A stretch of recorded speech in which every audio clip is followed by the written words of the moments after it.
and I do the same thing every week where I Yep. forget the bit that I had planned. Yep. We're professionals. Went bump and bump. What's good, Steph? What is good, Averix and Steph? Hello, hello. How's it going, Averix? We back. We And we're here back to to talk talk about about everything and nothing. everything and nothing all at once forever. We got like a real heater of a debate, and I think Matt. we wanted Blue to come on, Blue and Matt. Yeah. So we might get Blue to come on like next week because I think he's probably busy tonight. I would assume because I haven't heard from him at all today. Actually, I heard from him yesterday. He messaged me, asked me what we used to make the original what our original reactive assets when we started. Right. Yes. Yeah. He was asking me how to get to that, so I sent him the link last night. I was Right. laying in bed, You sent him and the my link for phone goes Discord off. Reactive. I sent him the link for Google Gemini because that's what he was asking about. Oh, right. The pictures, not how they react. Yeah, the pictures. So I sent him the link to that last night. I'm like laying in bed, and I get a note. It's like Blue Devil Dragon has sent you a message. And I was like, "What's Ali want?" And I open it up. I'm like, it hits, "Hey, what'd you use to make those pictures?" And like, I had to sit there and think about it for a second. I was like, "What did we use for that?" I was like, "Oh yeah, that's right. We use Google Gemini because we tried We Midjourney know and a couple you were other thinking AI about engines." telling the truth or making some big fanfare story. Listen. The best stories have been embellished. It's called gilding. Gilded with nothing but pure Oregon gold. I could have swore that was called That's gelding, but okay. pretty sure it's gilding. I could Google it. Yeah. No, that's fair. I'm sitting right in front of a fancy digital box. No, we don't have computers in our pockets, anyways. Okay. You want to put some money on it? No. You wanna bet? You want to bet on who's paying for dim sum this weekend? I feel like you're playing reverse psychology here. Maybe I am. Maybe I'm not. Maybe I'm a bad liar. My poker face is bad. I can't, because if I lose, I can't afford dim sum. I can't put money on it. Nope. So you said you're pretty sure it's gelding. Well, I thought it was, yes. Okay, so gelding is a castrated male horse, not that one. Gilding, Gilding, is the craft of applying a thin layer of gold or gold-like substance to surfaces like wood, metal, or ceramics for decoration, often using gold leaf paint or flakes. Okay. Which is not to be confused with kintsugi, which is the Japanese art of repairing broken ceramics with gold. Right. Gilding is the decorative application. Yeah. Whereas kintsugi is the reparation of things with gold. In that like cracked and scarred pattern. I read a D&D character one time. I was really proud of this. I wanted to make a monk that was a turtle. That was like really, really old. So you wanted to make an old kappa? Yeah. So Hey, rookie. So I made a turtle monk. The turtle is the turtle folk in D&D. Yeah. That was a way of the Kensei monk. Hmm? So like Kensei grants you a bunch of stuff, but it also grants you a cantrip. So the cantrip I took was the mending spell. Yeah, basically Oogway, but like flavored a little different. And the thing I learned, because like turtles as they age, their shells expand, but like they can also have shells crack, and that's really bad for them. Right. It allows for bacteria to get into the shell. Yeah. And so the way I figured out how to rationalize that is his mending spell works like Kintsugi gold repair. So all of the weapons he carried as a Kensei monk were broken. And when he was about to go into combat, he would repair whatever weapon he chose to fit the adversary. So he carried like a halberd and a war glaive and like a couple different quarterstaffs. And every time the combat's done, he just breaks the weapon where he fixes it because it's easier to carry that way in a shell. I basically combined Oogway and Teenage Mutant Ninja Turtles together, and I achieved Frank, my turtle monk, because the funniest name I could think of for a turtle in D&D was just like, this is my pet turtle Frank. The idea being that like he had originally been picked up as um, as like a hatchling Mm-hmm. by a monk of this monastery, and then they were like, "Oh, this is a turtle," and they just started teaching it all of the monastic traditions of the Kensei. Frank the Last Ronin. Frank the Last Ronin, Frank the Turtle. That has nothing to do with what I actually want to talk about. Yeah, I played some he video does in fact games. want to bring the word of the Lord to you guys. Yeah, I'm here to spread the gospel, according to me. And No. end stream. And we've been canceled. Weird. No, I'm actually here to contact you about your car's extended warranty. We've been trying to contact you for quite some time now. This will be your last chance to act. Yeah, it's only taken 27 years. But I really, really, in my heart of hearts, want to, come on, rookie. We all know you don't own a car. I'm Oh sorry. my god! That's I didn't mean that. That was mean. That was too funny. I got will to break. What I actually want to talk about is a game that one of my roommates recommended I play, called The Beginner's Guide. Yeah, you brought it up quite frequently a couple days ago, and in I'm my excited voice notes of this week. I'm excited to hear more about it. So there is a subset of video games that exist for the people at home that have never experienced them, called walking simulators. It's important you don't write them off by the name of the genre, because walking simulators are like they're really narratively compelling stories that you get to like walk through, is kind of like is the gist, right? And certain ones I think are better than others. My go-to has always been a game called Firewatch, and that's which like I've one heard of my of, but favorite never got to stories. play it either, so I have no idea what it's about. It's like a short hike, yeah. But Firewatch for me is like, that's if you want something you can sit down, you don't want to really think too much, you want to just take in a story and respond to what it's telling you, and like kind of immerse yourself within the game for 6-7 hours, and the story that's start to finish, it's like half of the length of a marathon of the Lord of the Rings, and you get a story that isn't maybe as narratively complicated, but is still very interesting to play. I thought you were about to say is better, and I was getting ready to drive over to your house. Listen, I'm not here to pick a fight with the Lord of the Rings fandom. I live with a Lord of the Rings fan. Good. I know better. They keep you in check. They keep me in check. It's so the Beginner's Guide is it's a game written by a person named Davey Redden.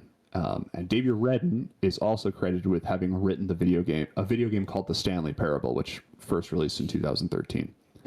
And so the premise of the Beginner's Guide is that Davey, as he introduces himself, is going to tell you a story about a series of events that happened between 2008 and 2011. And they're looking at games that are made by a person he refers to as a friend of his named Coda. And he talks about how he met Coda in 2009. And he talks about kind of like his headspace when they met. And the game plays through, it is 17 chapters with the epilogue included. And each chapter from 1 through 16 is a different game that Coda developed between 2008 and 2011. Starting with a game called Whisper, and then ending with a game called The Tower. And it's really interesting because, like, as far as a walking simulator there's lots of times where, like, you kind of don't have to walk. You don't have to go anywhere to experience what he's telling you. As a narrator, it's important to note that the game is purely a work of fiction, as far as all of my Googling has revealed. As a narrator, he's unreliable, and you start to pick up hints of his... Like, an unreliable narrator is a person that is telling you things that you cannot validate truth to. Video games and tabletops, books, movies use the idea of an unreliable narrator all the time as a thing to make you question what you're aware of. and Right. like what you've learned so far. So about the halfway point, Davey starts talking about these games that he's going out and he's showing to people, and he's prescribing sentiment to these games in place of Coda, who made them.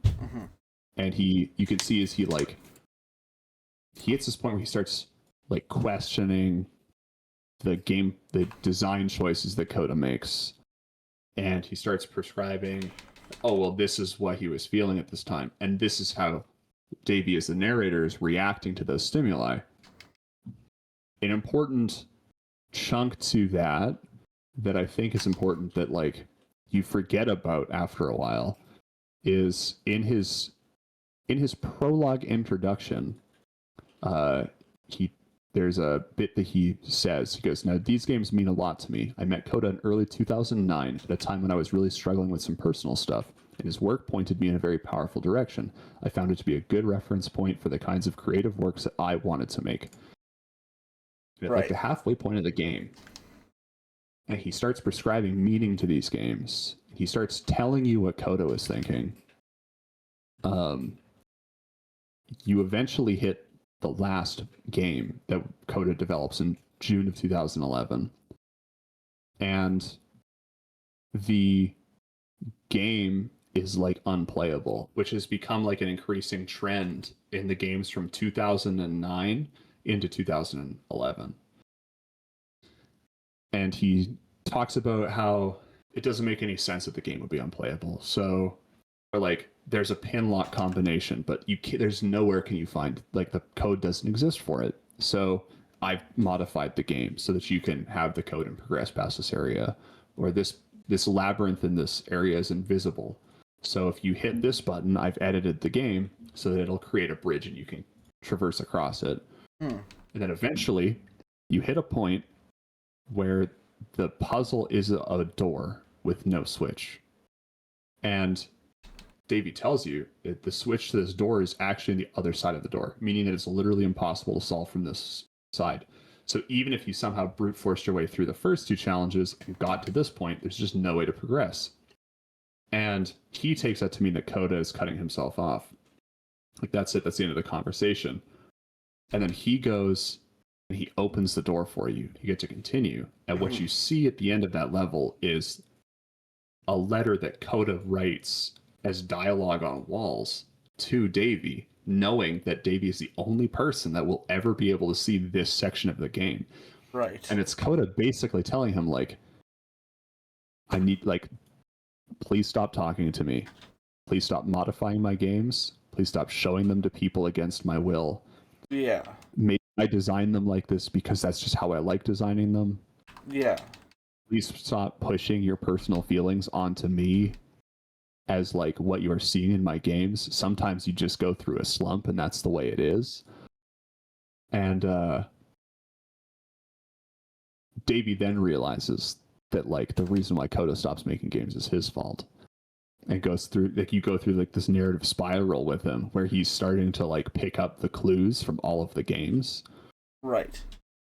The games that Coda is making from 2009 into 2011, you play as Davey.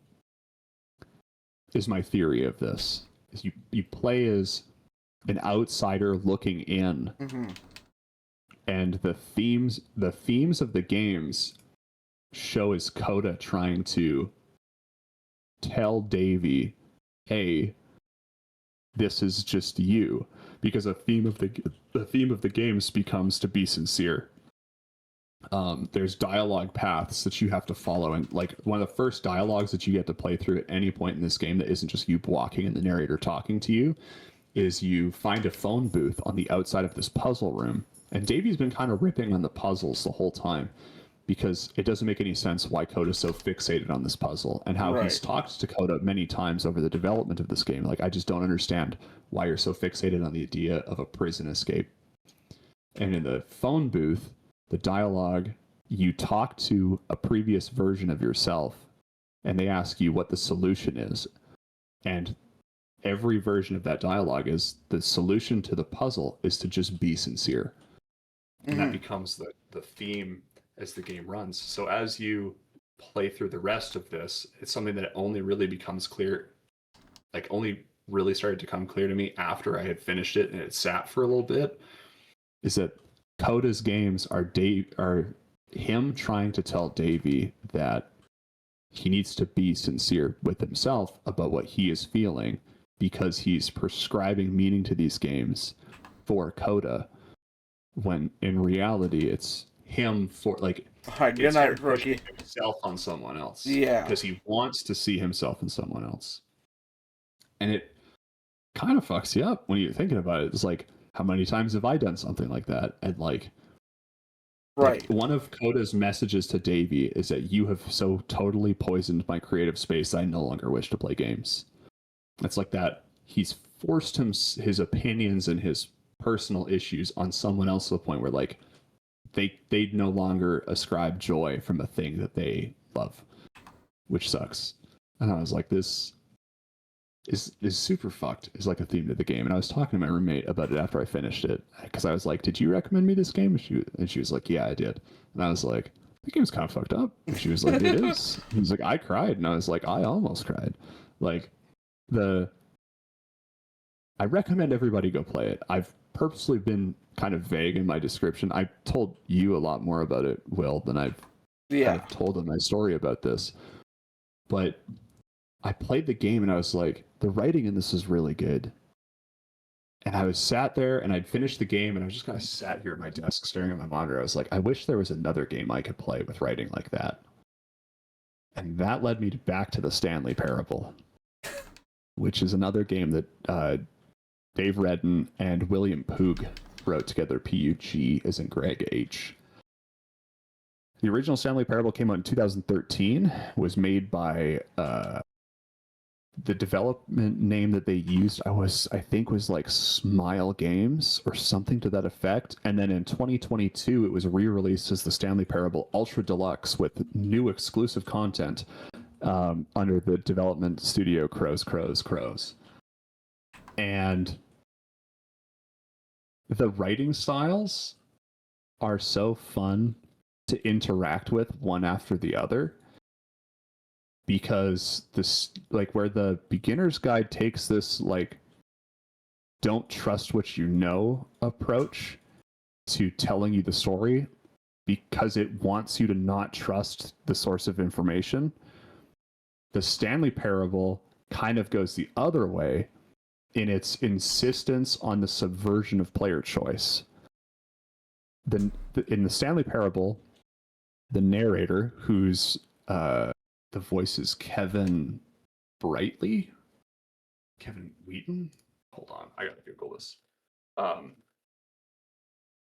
Shit. Yeah. Nope, I had it. Forgot what I was typing for a second.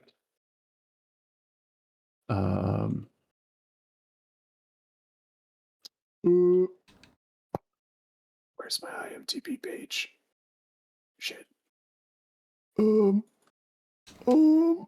Please stand by. I'm so sorry. I should have had this ready to go. It was okay. The original was published by Galactic Cafe. My bad. Who is the narrator? Please tell me. Tell me why. Ain't nothing but a heartbreak. Tell me why. Kevin Brighting, that's his name.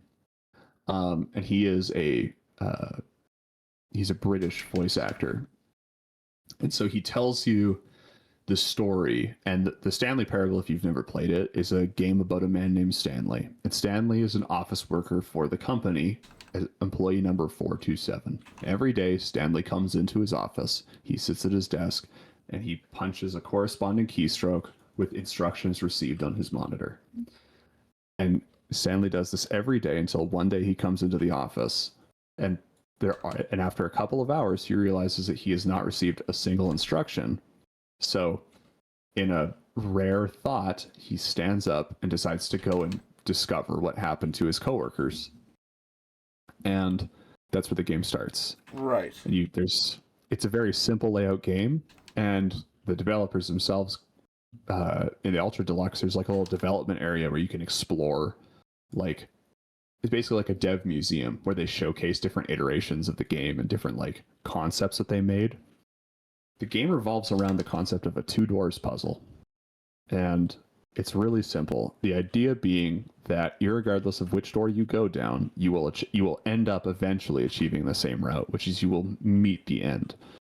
So you can go down the left door, which is the door the narrator tells you that Stanley would go down, or you can go down the right door.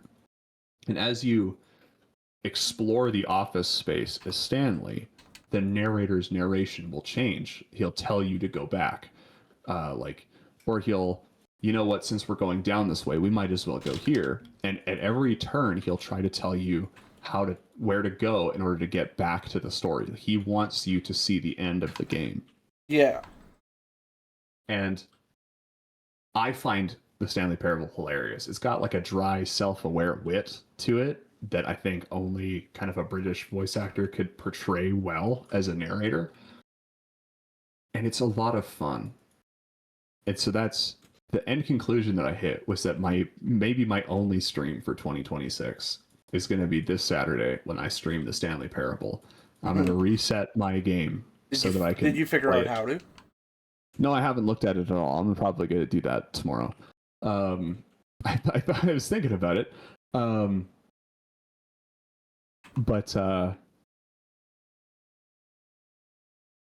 the beauty, so the original Stanley Parable, there's 19 different endings you can discover. Each of them prescribed different paths. It's a butterfly effect game. So the game loops on itself in accordance to the narrator, or whether or not you hit an ending. And every time you hit an ending, the game resets. Every time the narrator every time you hit the end of a narration path, the game will reset. And then you reset from Stanley's office as employee number 427, and you can go back about it. Right. If you take certain paths, when you reset the loop, things will change. Like different paths will open up to you, or the dialogue will change at the gate. Something about the office will be different. I discovered a loop where you turn out of Stanley's office and it's straight to the two doors puzzle.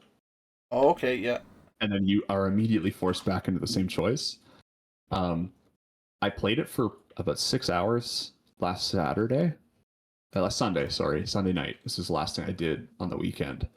And I found, I think, 6 of the endings, including in the Ultra Deluxe version, there is new exciting content. And this is where I got the most of my kicks about it, because I'd only ever played the original Stanley Parable. So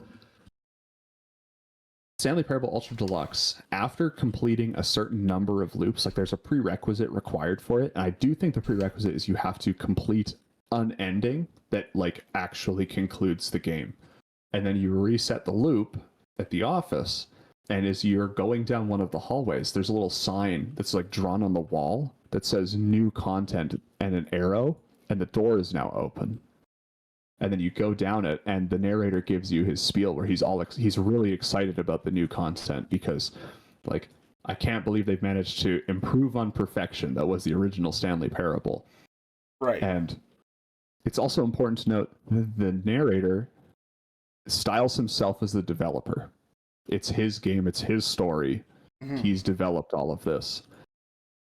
And so it's really funny to go through the new content loops and experience all of this stuff, because he's really excited about it. Yeah. And then you get to the first thing and he's like, we've added a jump circle, and it's like a chalk circle in the ground and a monitor with a counter on it that says like 36 jumps. And you have to stand in the circle, and a little tooltip pops up on the screen that says press spacebar to jump. And then you hit the spacebar and you jump, and the counter drops by 1. And you can just keep jumping until that counter hits 0. And then you can't jump anymore. And then the narrator's like, oh, that was kind of disappointing. Well, anyways, let's go into the next elevator and see what more new exciting content they've added to the Stanley Parable. And you go down the thing, and you'd be standing in the elevator, and he goes, you know, Stanley, I've been thinking. I'm quite disappointed by this new content. I was expecting there to be quite a bit more, and I've had some ideas. Then you enter the next room, and it just dead ends. He goes, you know what, Stanley? Let's reset one more time. For old time's sake, let's see if we can do this again. and he resets the game, and the next time you go to that same spot, it's a big neon sign that says super cool new content, and you go down it, and it takes you to this like exhibition area that showcases you all of these features that the narrator thought up. He's like, here's a button that we've added to the game that will say the name of the player, and you hit it, and it's Jim. He's like, and then the narrator like immediately on the back foot, like, oh yeah, sorry, we haven't finished development of it. It's still a prototype. Blah blah blah blah blah. Like, but the full game, but for the full release, like this feature will be working. And then he walks you through like a guided meditation exercise. It was like, let's pretend for a second that you are a man named Jim. All right, Stanley, open up your eyes and hit the button. And you hit the button, and he like loses it. He just like, oh yes, that's the stuff. And it's that kind of like self-aware, dry humor that I think makes it great. And like I think a lot of people who've played it really like the game. Mm-hmm. And so but I don't know how many people have actually bought and played the Ultra Deluxe. So I was playing it on Sunday. I was like, you know what, this could be a fun game to stream, because it'd be like for the people I think that generally tune in to watch my streams for as long as they go and whatever I'm playing, even if they just throw it up to the background, it could be like a funny thing. It's very like my speed as far as like a game goes. It's just there to be funny and kind of dumb, and it knows what it's doing the whole time. And so that's gonna be my one and only stream for 2026. We're getting out of the way right off the top. Actually, there might be more, because we were talking about doing another stream with a friend of ours, a friend of the channel, twitch.tv/specialhugtime_TTB. So that could be pretty fun too, because I'm not into Phasmophobia as a game, but I will probably stream that as well. So that was the games I played, and I've been curious because you finally started probably my favorite franchise as far as like single player storytelling games go. You started BioShock. Yes. And I think Tony was getting a little upset because I was helping you, like I was sure. No. Little bit. Tony, I don't think he was actually upset, but he was like, "Stop helping him so much." And I was like, "I'm not helping him, I promise." Yeah, no. Zach was the one that was getting a little tilted because he just enjoys torturing people because he thinks it's funny unless it's happening to him. Yeah. But here's the thing. But Tony was meaning it in a fun way of like, come on, man, we all had to suffer, let him suffer. Yeah, I know how Tony meant it, but like I think having some like, because the first time I ever played the BioShock games, I had a buddy at the house with me. I would have been, I don't even want to guess how old I would have been at the time, because the original BioShock is pretty old, and I played it probably about 13 or 14. So almost 15 years ago now.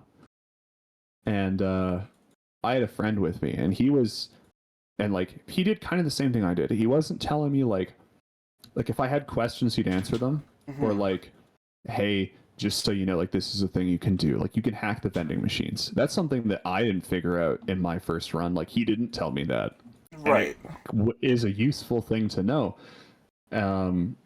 Hacking like the Securitrons is something that the game forces you to do, but I didn't know how the hacking puzzle worked.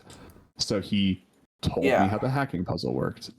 So far the only hack I've failed was a vault, like a small vault in the back of one of the dentist office, which wasn't really worth it for me because I failed it twice in a row and lost half my health.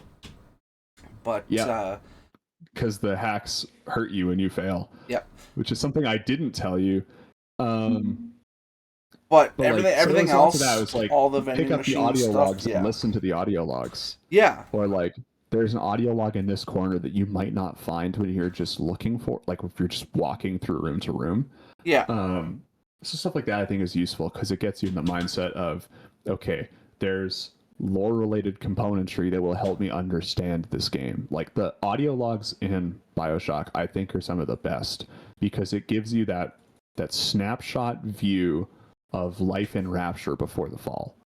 What the city was like, and the mindset behind the people that chose to live there, and like you get different audio logs as you explore different areas. So you're exploring Dr. Steinman's practice, and you get Dr. Steinman's audio logs, and it starts, and you automatically know Fucking that this man is psychopath. like, yeah, this. What is Christoph Waltz's character's name in Inglorious Bastards? Um, you know who I'm talking about, the Jew Yeah. hunter, Yeah. right? It's like Dr. Steinman is that character archetype. Like he's a maestro with a scalpel is how he fashions himself. Yeah. And as his audio logs actually go the other way, if you found a couple more of them later, so it starts at like kind of where he's at right now. And then as you find more of them, it goes further back into his mindset. And I think the last one you find is like him talking about when he gets to Rapture and like how cool it is and all the Yeah. stuff that he's allowed to do now because he doesn't have to worry about the regulation from the people above the sea. Yeah. Like in the country he came from. And I really liked that. So I'm curious to know what you think about Rapture, what you think about Bioshock. It was bugging me since you said it and I couldn't remember it. Inglorious Bastards, his name was Hans Landa. That's right. Yeah, he was an Austrian-German soldier. Sergeant Donnie Donowitz. We call him the Bear Jew. I love that movie. That movie is so good. They could not make that movie today. Like, I guarantee you. Like, Jojo Rabbit, the Taika Waititi movie that came out in 2019, Yeah. even that was kind of pushing it. That was... No, honestly, if my coaches in high school would have been, like, allowed to, they probably would have called me the fucking Bear Jew. probably. They brought up comments all the time about how I was bigger than the average Jew.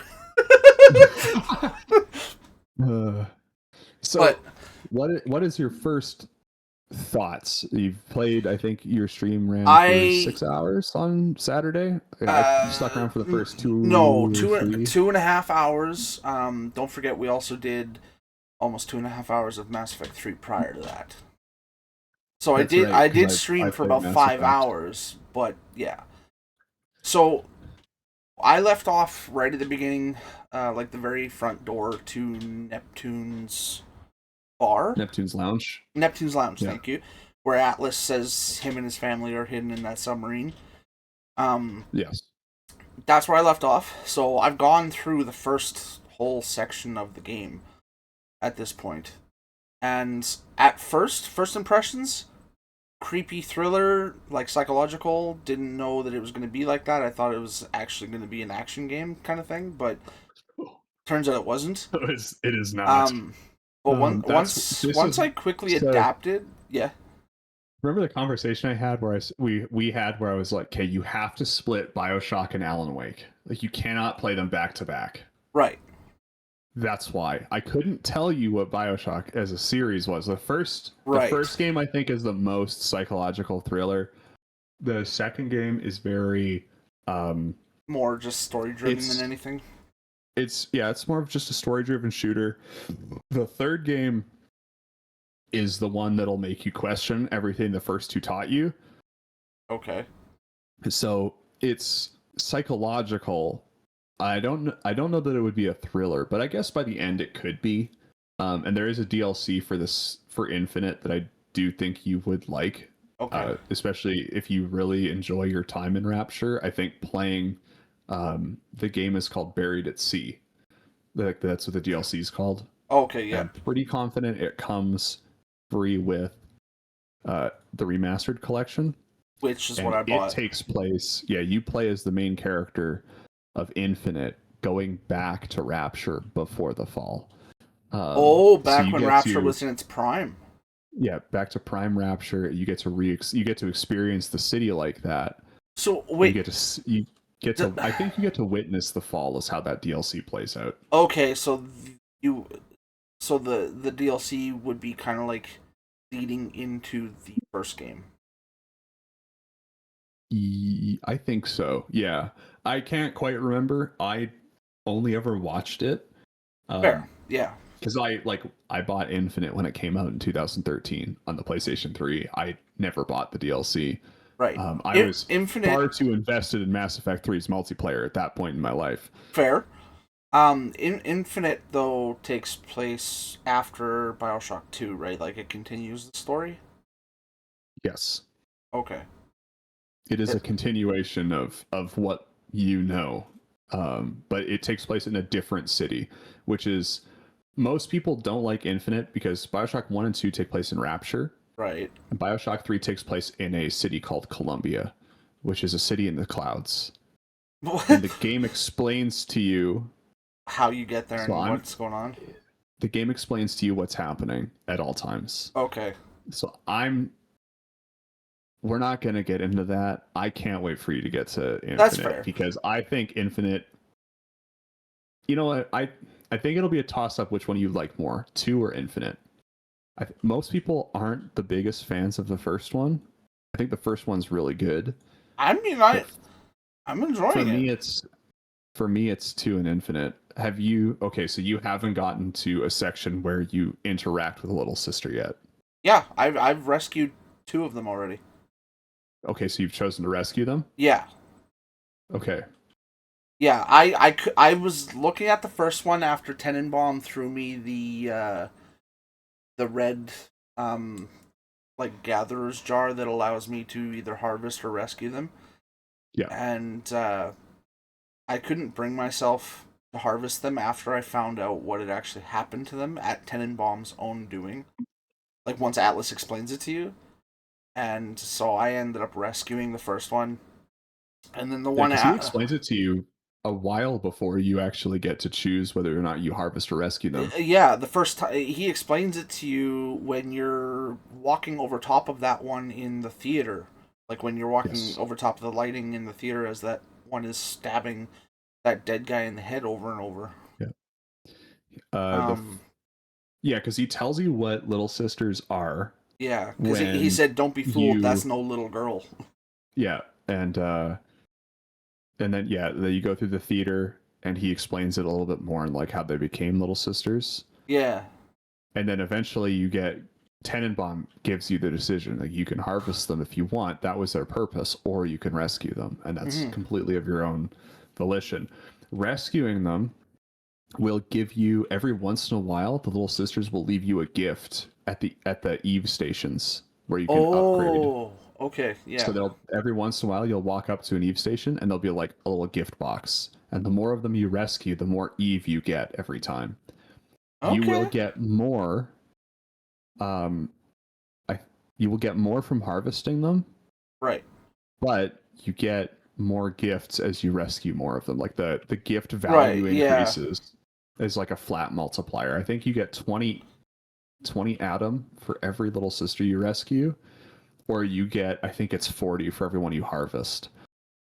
But you can The more consistently, you get more remastered might gifts. give you more Atom then, because I noticed with the 2 I've saved, I actually got Oh yeah, you get some for rescuing them. yeah, I mean, like the remastered Like might be right giving then. more Atom compared to the original for harvest and rescue, because I noticed the first 2 I rescued, I got 40 each, and Yeah. yeah. Okay. So yeah, they changed the payout on it a little bit. Yeah. But like so that tells me that because harvesting you're supposed to get double the value for rescuing.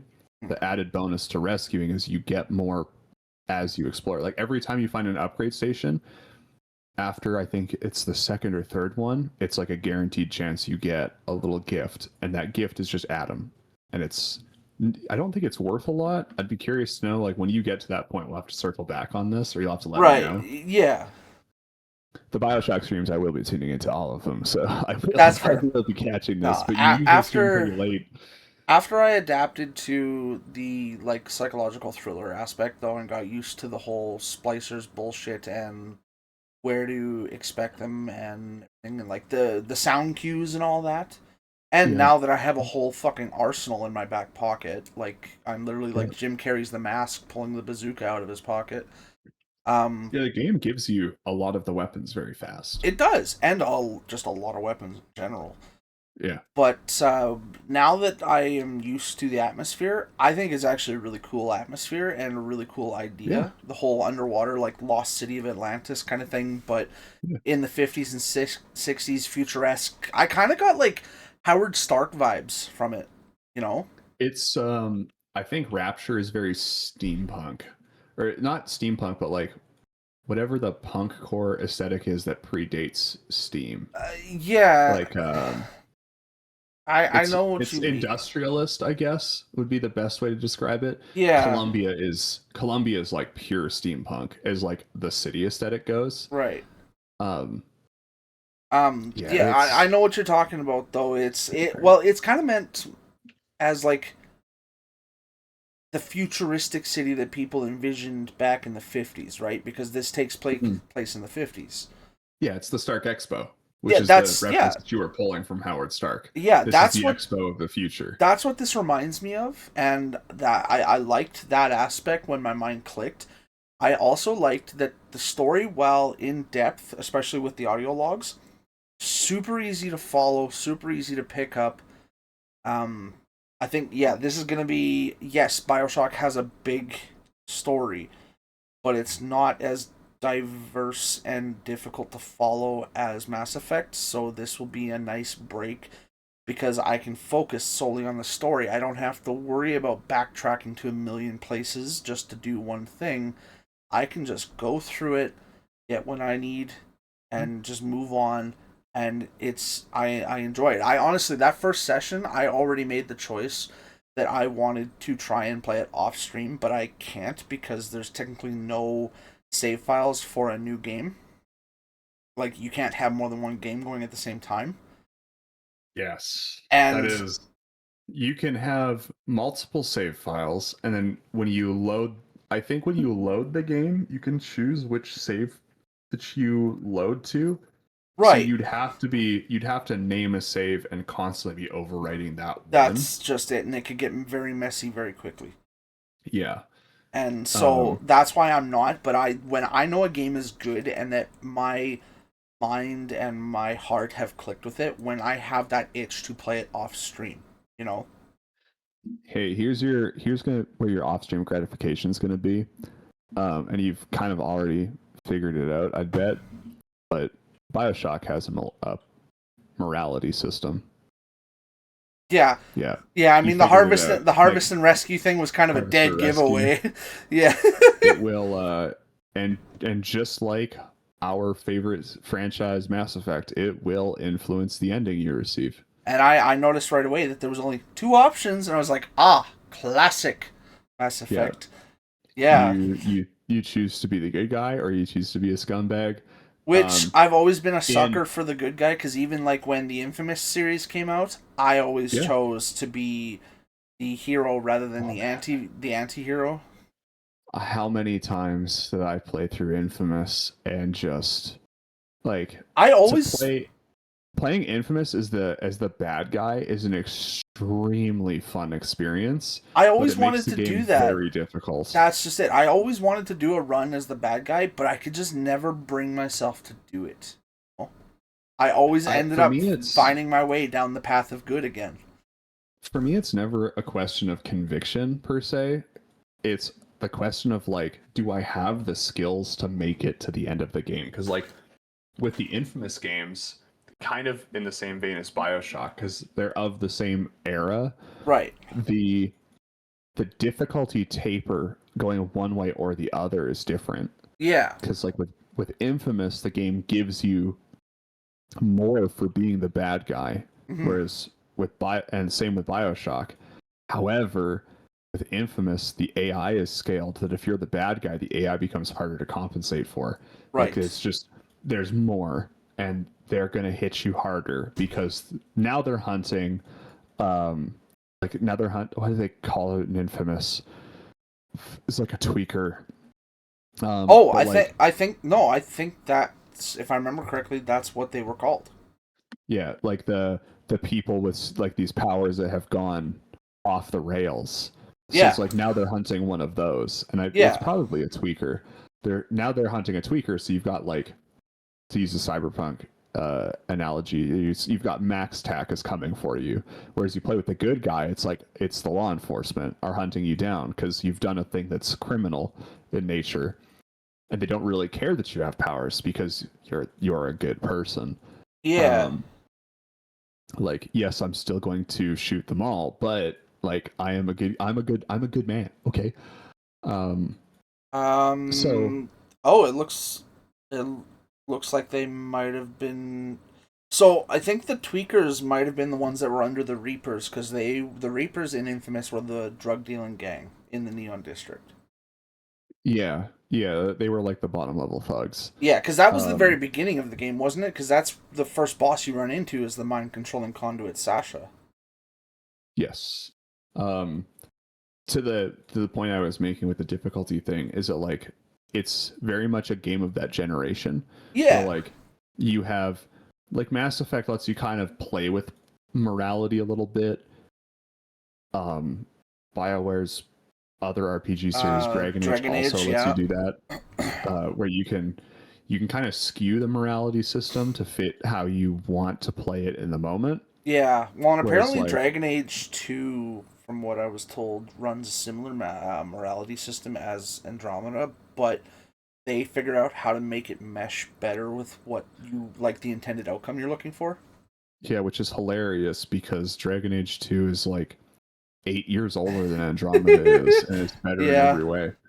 Um, my roommate's huge into Dragon Age, so we've I am conversed about it a lot. I am eventually going to get into that as well because I do own all of the Dragon Age except for the new Veilguard. I have access to all of them through the Steam family library. Jesus So Christ. I've been told I have to play them at some point. I just haven't gotten around to it yet. Um, Well, I guess you can play through them with me when I do the follow along thing that everybody likes to do on stream. I'll probably I have a couple of games that I want to finish before I pick off any more. Yeah. Um, like I really want to finish. Uh, I want to finish Final Fantasy 16 because I still haven't. Hmm. Um, I want to play It Takes Two with you. Yep. I'll do my Stanley Parable Yep. stream, and then I'm gonna delete the game off my computer and leave it for the next decade so I can get the achievement. Um, we actually need to decide when we're going to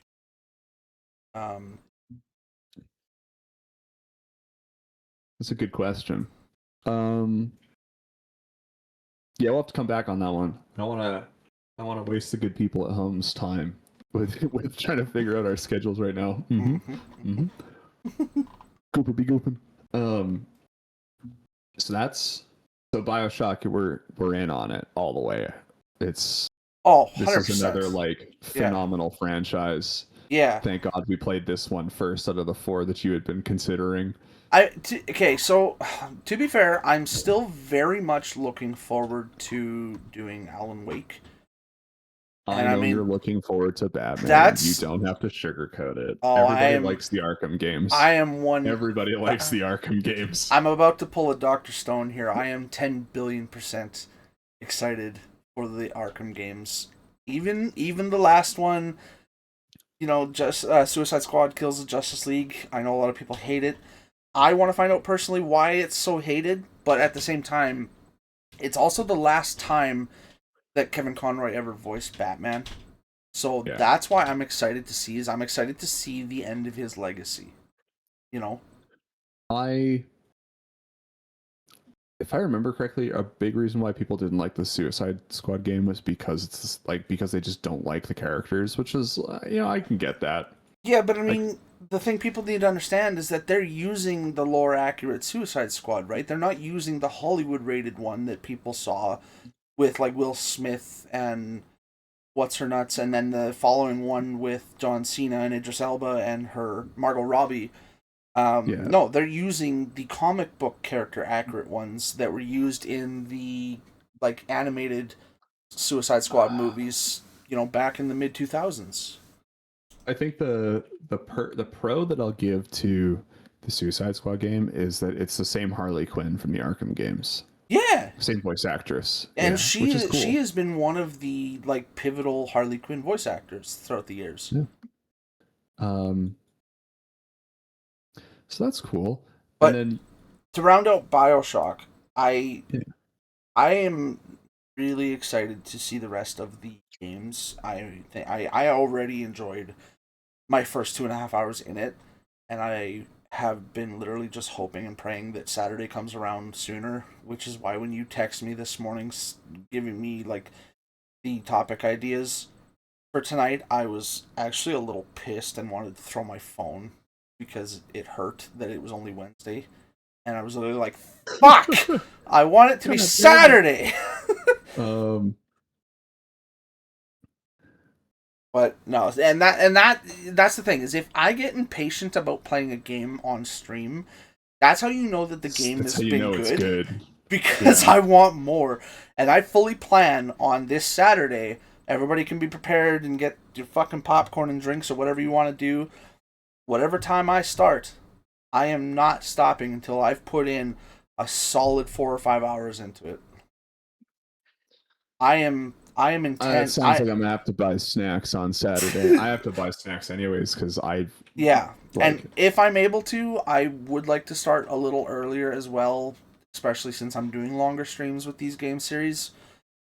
Again, like I used to. I'm not obviously going to be doing like the 7 or 8 hour streams like I did with the Sword Art Online games, but I would like to get into longer games now that Tegan is a bit more compliant with going to bed. It's not a fight every day. And so because I can literally just look at her and be like, hey, okay, time for bed. She'll turn her phone off. Okay, good night, love you, and go to bed. And it's like, fucking, thank God. Praise the Lord. Praise the Lord. I used to pray for days like these. Yep. But yeah, so I'm fully planning on getting back into doing longer streams on Saturdays because that was the full intent originally with these series. Otherwise, they're just going to take forever to get done, right? And if I only do 2 or 3 hours a week on a big series, I'm not going to get through everything that I have planned this year between BioShock, Arkham series, Alan Wake, the Hitman series, and then Fallout. I'm not going to have all that done by the end of the year. If I keep going the way I'm doing, the way I'm going, I will just barely be starting Hitman by the end of the year. Yeah, I mean, like the nice thing about the BioShock games too is that they are shorter relatively. That was another question I was going to ask. Is I feel like with how fast I went through this, like I'm already at Neptune's Lounge, and I feel like that's pretty far into the game already. The games. Hold on, let me just Google this. So, the completion time. Welcome back, rookie. On how long to beat says if you do the main story plus the side quests, which I believe the side quests are as simple as like the Little Sisters. Right. There are challenge rooms as well, which those take up some time. If you want to do all of them, that's an extra like 4 hours. But they claim that if you're doing main story and side quests, which generally you do, it's about 15 and a half hours to complete the first game. That's not that long. It's not that long. And that's for like the price of what you can buy BioShock for on Steam is really good. Yeah. Since we're already here. Well, and even though it's not a longer game, and that's where the price is marked at, I don't think that should mean that people should shy away from it because, like, oh, it's a shorter game or anything. No, the story still more than makes up for that length and gives you everything you need to succeed right from the get-go. So the total completion time of the collection is allegedly 47 hours. So me as a 100% achievement hunter can do everything in all 3 games in less time it takes to beat one of the Mass Effect games. Yeah, I mean, so I use how long to beat is kind of a good reference point for that. Right, yeah. So I'm using main and extras as my timeline for that. However, the collection just has solo and then 47 hours. So I don't know what level of completion that is. Worth noting. Right. And I'm telling you that because the completionist time for the first BioShock is 23 hours. The completionist time for BioShock 2 is 23 and a half hours. The completionist time for BioShock Infinite is 28 and a half hours. So that's well over 47. by the time you Right, get through the yeah, second game. that's Um, probably just an average though, because if a few people do it in less than that. yes, it's so how long to beat is a like crowd repository where Yeah. you can add a game to your collection and then you can report how long it took you to beat the game. Hmm. It's also a good place to like what games have I played and what game like to what degree of completion have I done, because you can kind of track all of that. So the first one we said was 15 and a half. The second one's 14 and a half, so it puts us at 30 hours total. The infinite is 16 hours main story plus extra content. So like, or extra side quests. So that's 46 hours. That's right in line. Yeah. If your main story side quests, and then like what I would do, because I know you want to go back and play through it off stream, is I would finish the first one, Yeah. start your stream for the second one, and then go back and replay through the first one. And that's when Yeah. you Well, that's when you sink your extra like 8 hours into the game to try and get all of the stuff you missed I would with probably the wait until challenge I'm a rooms. little ways into the second one. Otherwise, I'm going to catch up and beat the first one by the time I'm halfway through the second one, and I'm going to be sitting there going, now I want to play the second one. Yeah, that's true. It's Gotta I like gotta to be picking gotta up for like plan an it hour out a here little and an bit. hour there. Yeah. We don't want to get too ahead of ourselves Exactly. on But this one. prime But example. yeah. So 46 hours roughly for just completing the story, not achievement Oh, hunting. if you play the the Burial at Sea DLC, it's 2 episodes. It'll take you 7.5 hours to do both of them. Okay, so that would add another stream for me then, because 8 hours. I'd Yeah. probably just long stream that one by that point, because I'm going to be so in depth with this that I want to keep playing it. Yeah. Plus, I mean, not There taking into account that on the weekends that Tegan is at the grandparents, I would be able to start earlier and do possibly a 7 or 8 hour stream with like a couple minute break in between there, just to like get up, stretch, do what I need to do. Yeah, there But I is was running, expansions for the second game as well. There's 2 of them that I'm seeing here. yeah. There's the Protector Trials and then Minerva's Den. I think Minerva's Den is the narrative expansion Hmm. for that. And then Infinite has another one called Clash in the Clouds, which is, I believe, just a combat expansion. It's like almost like a boss rush mode. Where That's you just it. Like, just if a lot of these aren't story expansions, then I don't tend to worry about them too much. have to pull up Steam real quick and take a gander at that, because I think Minerva's Den is narrative. Because I read the description of how long to beat, and it was like, yeah, you experience this thing, and I was like, good to know. Okay. Bioshock 2 remastered, Minerva's Den. Minerva's Den offers a brand new self-contained Bioshock story. So yeah, it's a story expansion, and that's 4 hours. Is what they claimed Right. to complete it. So like, Huh. Apparently, all the if you games I do, have on my wish list, which is 207, I do not have Takes Two on there. Oh, that's going to change right now. But yeah, so it's really how many of those are story really hard not to expansions? find this. So you've got Minerva's Den in Bioshock 2, Uh huh. which is a story expansion, and then Burial at Sea episode 1 and 2 in Infinite. That's it. Protector's Trial is a boss rush style mode. It's just a combat thing. Clash in the Clouds and Infinite, same deal. The challenge rooms are technically billed as like a DLC thing, Right. but they are yeah, they're literally just trials. If you were to do them, apparently it'd take you 3 hours to do all of them. There's 3 of them in the game, and you'll discover them. Okay. I think I did one. I tried to do one. I suffered the whole time, and then I moved on with my life. Is how that went for me. I'm Right. Okay. Well, I mean, that's fair. Yeah, I'll probably realistically what it give them a is go I'm and not see how it good at goes. video games. I That's did. why I'm a member of the Gaming Academy server on I Discord. did just realize something that I'm pretty sure you told me, and I did not clue into that fact. Um, It Takes Two has Friend Pass, so you Yeah, own it. I did tell you about that. Theoretically, we wouldn't have to wait until I own it to stream it. I told you that last week, actually. Yeah, Yep. you are correct. Yep. We were talking about it. We were talking about it on Friday night, I think, is what it was. Yeah, that Because sounds familiar. my D&D stuff ended, and that Right. makes Well, sense because it's an right. We Annapurna were. game. You brought it up because we were also doing the Friend Pass thing for Overcooked. Yeah. Well, Yeah. we were doing stream remote play together for Overcooked. That's what it was. Yeah.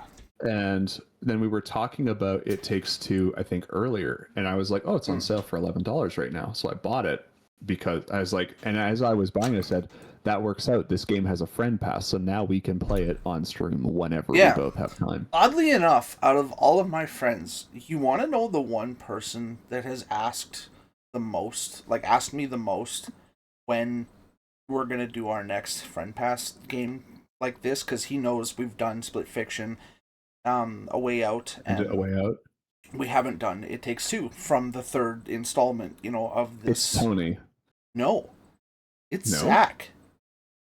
Really? Yeah, he really wants us to do It Takes Two so that we've finished this trifecta, so we can experience all three games and the way this the company has evolved as they made them. Yeah, we super goofed the order that we did them in. By the way, I don't know if you realize that. We did 1, 3, and now we're doing 2. Two. Yeah. I actually have some information that is going to piss a lot of people off. It already pissed me off.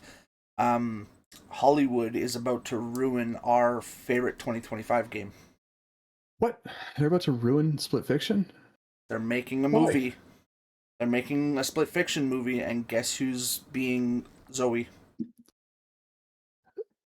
Sydney Sweeney. Okay, no, it's the greatest movie of No, 2026. fuck that. No, I'm tired of seeing that bitch.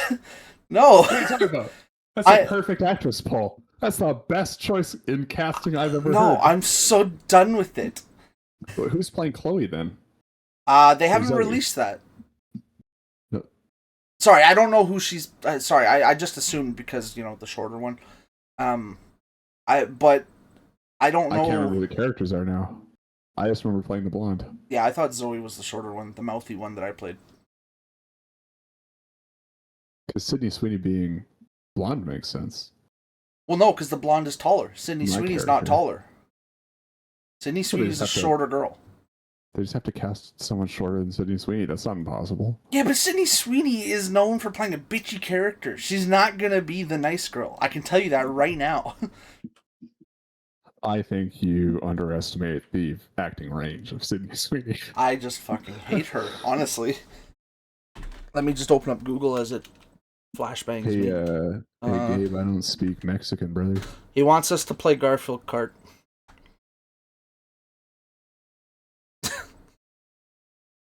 That's not what that says, Your Honor. It's exactly what After that says. stream? That's exactly what that says, dude. After stream, I'm going to bed. We run this until like 11 o'clock at night. Usually for us, like that's our time. Depends on the day. So anyways, we finished our... I'm not a sleepy boy. I'm a legally full-time employed adult. I don't... Slow your roll, Buster. I'm not a sleepy boy. Just a little tired. I have to be up early. So anyways, we finished. So we've got your first takes on BioShock. Yes. How you feeling about solo leveling? That's another game I recommended you play. That you've dug into. I am actually playing it right now. I might have cursed you out about it. I am currently playing it right now with the sound off while we're doing this. Mm-hmm. Yeah, you cursed me out about it because you have done a shit ton of work and you're level 54 and here I come along level 15 now and my gear is just below your par of gear. I'm enjoying it. I like it. It's the first gacha game style I've ever played.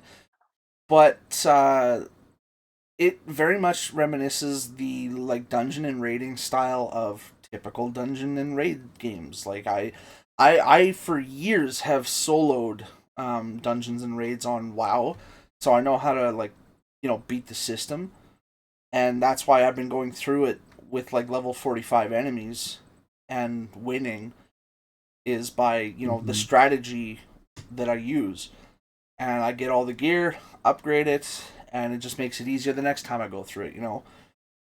It's really made my capacity to XP farm easy. I mean, I've gone up 5 levels today alone. It's like that's the problem though, is that the XP payout is flat. It is, but the reason why is because the do... XP number that you need for each level doesn't increase. It's always the same per level. Yeah, it increases, brother. Not tell you. Not enough to make a difference, because I mean, I go through a handful of dungeons and I'm still leveling up. Just give it some time on that one. To be fair, you're like miles ahead in the like this is an MMO game compared to me and like Matt. To be fair, so my first song was an assassin, which is the class of the game is just like I play this, and then while you were streaming it, I think we discovered you could build another loadout. Yeah. 40 hours into the game, still learning new things about it. So my second one was a duelist. I haven't gone through and made an elementalist yet, or a ruler. But like assassin, I basically hit like a hard wall. If I'm not 5 levels below it, I ain't beating it. It's just the way it is. Like there's not enough damage potential. Like you got to be within that 5 level. Yeah, if I'm not within 5 levels, I'm struggling.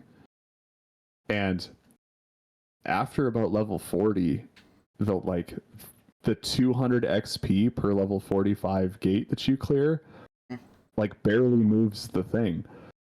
So you end up having to farm red gates, which takes longer, but grants you, from level 40 to 50 was like half the wheel. And then from level 50 to where I'm at right now is like a quarter of the wheel. So it's like I have to do 4 red gates to level up one time. Yeah. And I don't even want to know how much worse that gets. Because the patch that they released in December actually upped the level cap for the game to 100. So given that you get 5 points per level, you now have the capacity to fully upgrade all of your 5 stats for Genu. Yeah, the January patch improved. Or that's what it was, yeah. So, and the ability to go straight to where you wanted in the difficulty range, because that is nice. Like when you first hit a new gate, you're like, all right, cool, well, I know I can beat a level 58. And you go straight to level 58. Yeah. And then you get all of the first clear rewards plus all of the first time experience for each difficulty. Like that helps me a lot, because I went back and I was like, all right, cool, well, I'm doing Ice Witch best at level 58. And then I ran her Fade, which is a chapter 6 or 7 dungeon.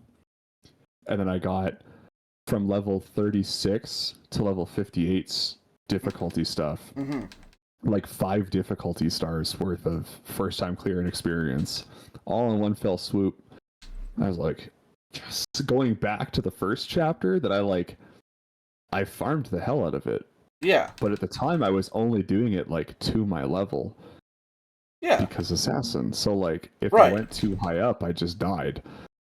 I think that's just like the downside of the class is really what that is. I don't necessarily believe that's a skill thing, because like Matt made fun of me because I went through the first 6 chapters of the game without knowing how to do a parry or like a deflect at all. I don't think he should. That's impressive, honestly. That's not something to be made fun of. That's impressive. I don't know how you didn't rage at the game sooner, but...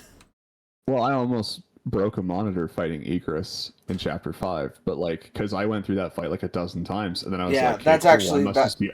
That's what I'm going I to be must just be streaming under leveled tomorrow. for this. I'm going to be So streaming solo leveling tomorrow and quite possibly going through most of the story. like I was like, yeah, I'm just under leveled. I'm only level 30. I think the recommendation's like level 20. Right. So I just went back and I farmed. And I farmed and I grinded and I farmed and I grinded some more and I farmed a little bit more. And then I came back and I was level 35 and I was like, all right, Igris, bow before your master, boy. And I ran his fade in like one run. And then I was telling Matt about it because Matt had been playing it at the same time. Right. And he was like, yeah, I just deflected his attacks because then you can stagger him. And I was like, I'm sorry, you could what? He goes, yeah, well, there's like the quick time event, which is a rebuttal for parrying. Yeah. And that pretty much procs every time you parry. Yeah. And I was like, but you can't do that to Igris. I tried. And he was like, what button were you hitting? And I was like, I don't know. He goes, Chris, what button's your block? And I went, I don't know. Oh my god. Yeah, you want me And to he tell was you like, something? Upping your perception skill a lot will also give you more time to deflect. Yeah. So, like, right now, mine's at about a 12th percentile increased time for deflect. You want to know what my percentage chance of a perfect evasion is? But 24. oh, so you've been putting Like, a that's lot my- of that's my window. you've been putting a lot of your stats into agility then, hey? My assassin has 120 agility. And then it's like the rest is strength, vitality, perception. And then after a while, I started dumping points into intelligence because intelligence increases your minimum damage number. Like what you're guaranteed to do on a successful attack without, like, as it negates the armor score. Yeah. Well, and The problem with assassin is that like all of the skills are dex, strength, and vitality. Alright, good night. Yeah. It doesn't care about the rest of the stats. Bye, Ricky.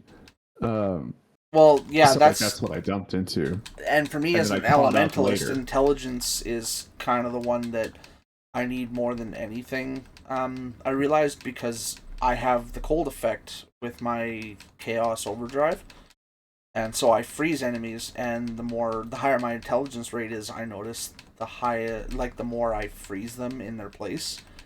So like the bosses, I freeze them and then I smack them with my 3 combo like special moves, and I freeze them immediately again. So like that's how I'm defeating the level 45 bosses and stuff, is because I'm utilizing that and kind of cheesing it. And then I also have like my perception's almost level 40, my strength is level 35. Yeah. Like I've pretty much just left agility to die. But I've also become increasingly efficient at blocking and evading, so that's why I don't need to worry about that as much. How many bosses have you gotten the gold icons for?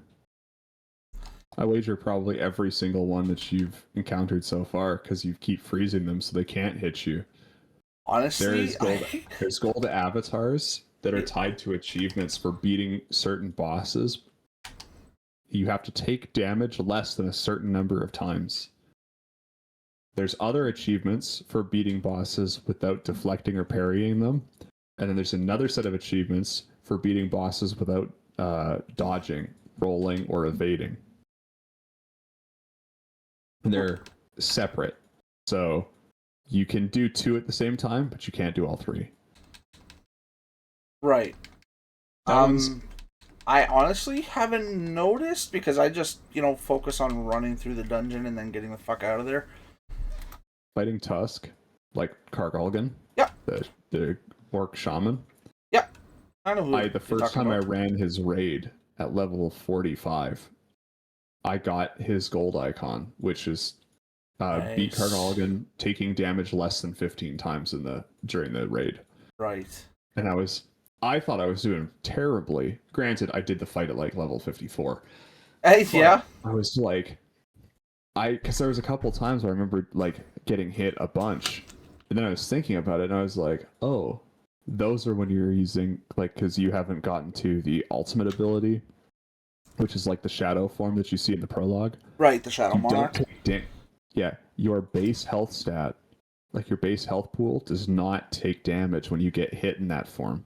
Hmm. So like, I did Egress at level 58 because I needed the item that he drops, Oh, Jesus. like really bad for Night Killer 4. Wow. And I ran that fight 4 times, and I learned that the game as an assassin was how fast can I mill him down before he goes berserk, because as he goes berserk, his damage mitigation increases as well as his attack damage. Yeah.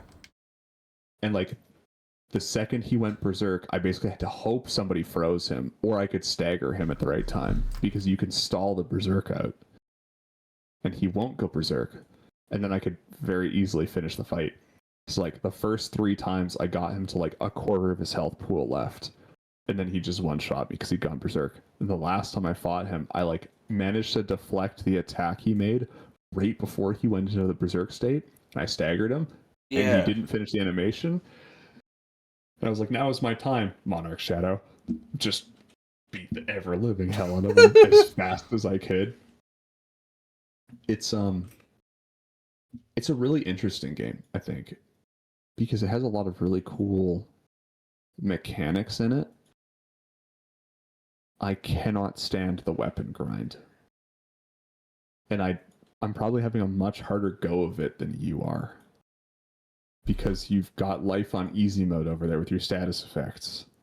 Yeah, Elementalist, oddly enough. So what I've done is I've used the oh, what was it called? Hold on, let me actually open it up here and check. Skill tree. So I'm actually using like assassin stats kind of thing for like attack and perception for critical rate and evasion.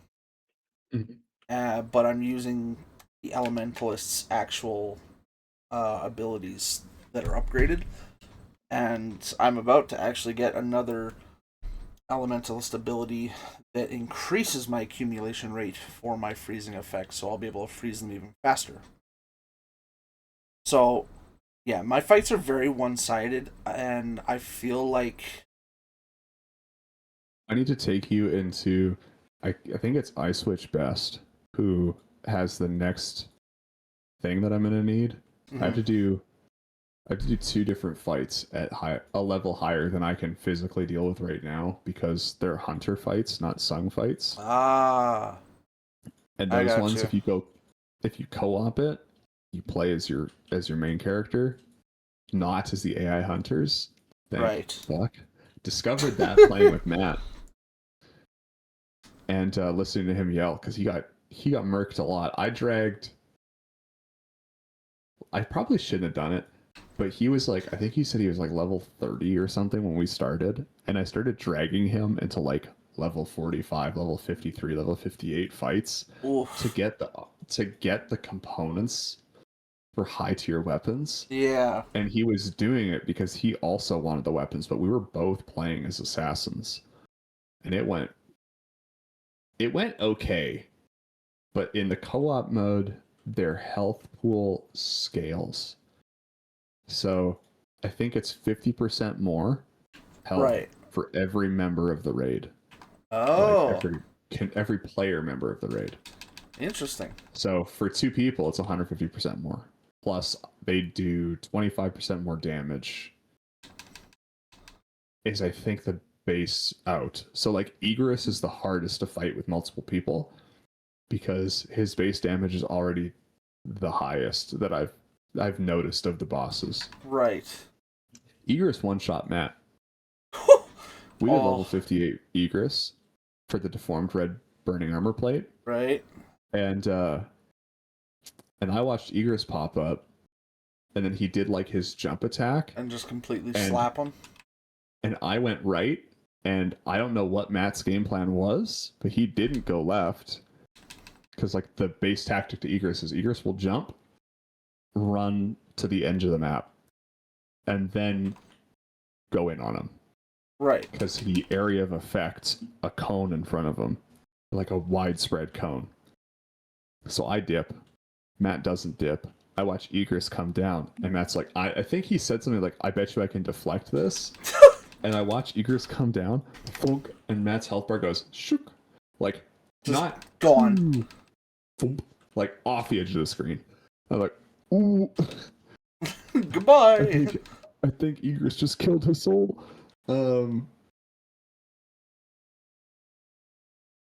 It's a. We should have named this podcast something else because I don't want to talk about the grinding without Matt or Blue.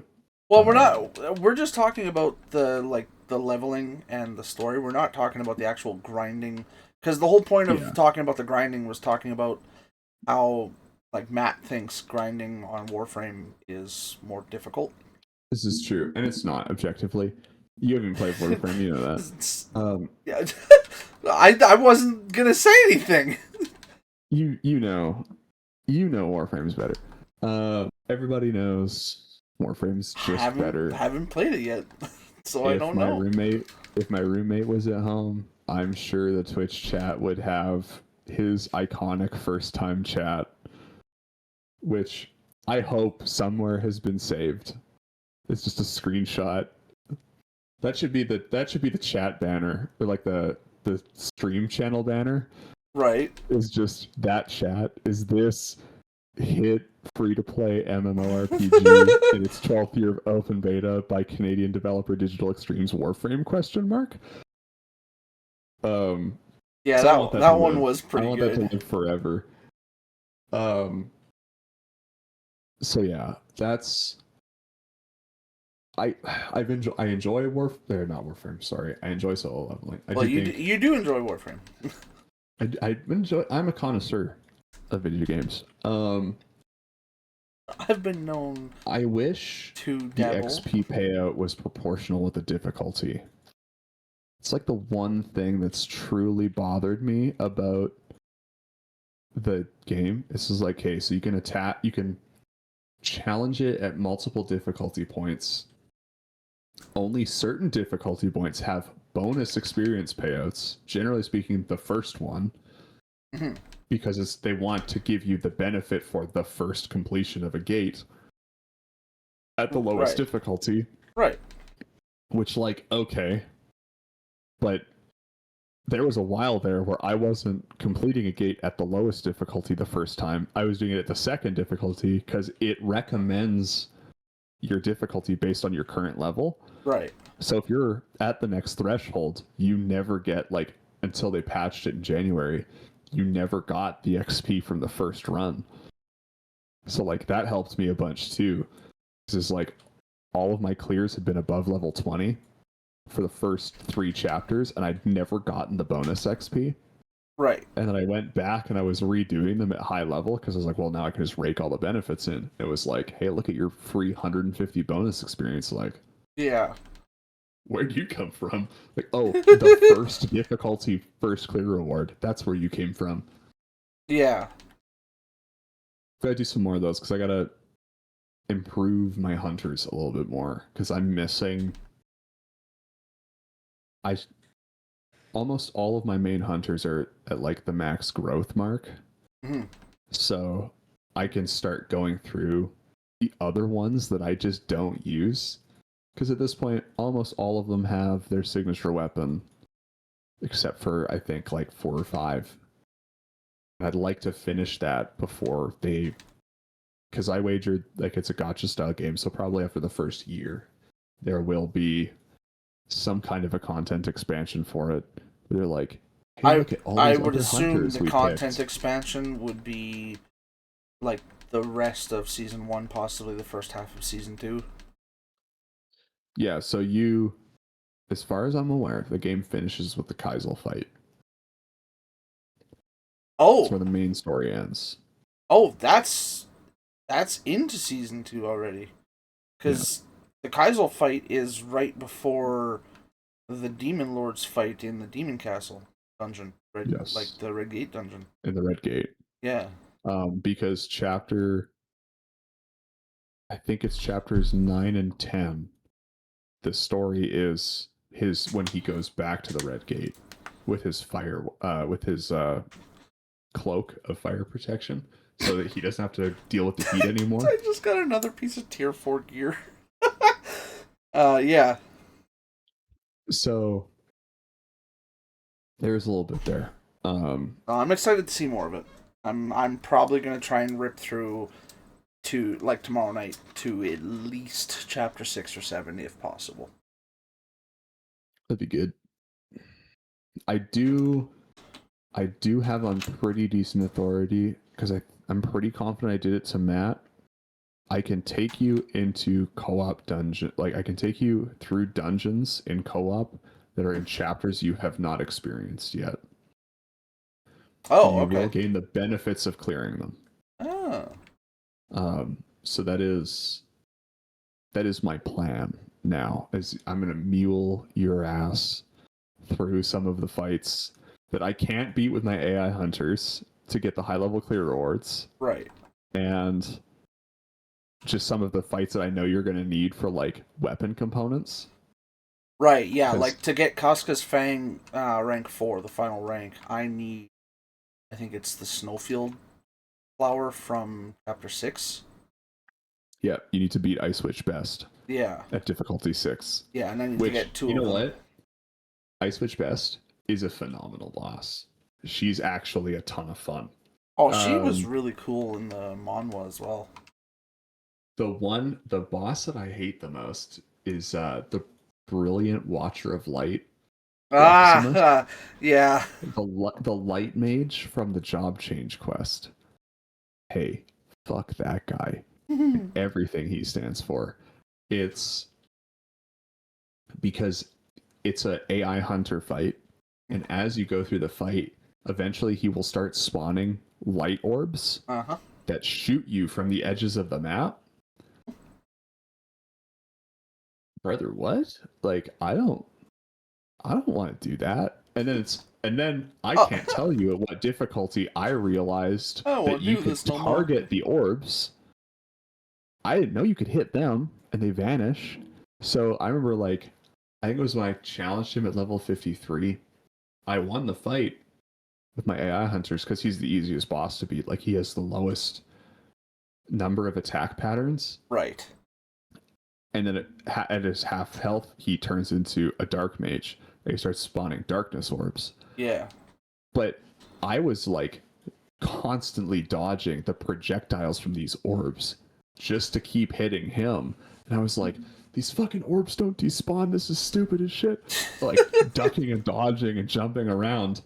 And then I finished the fight, and like the next time I go in and I'm like, you have to be able to hit these because certain bosses spawn stuff that you can hit.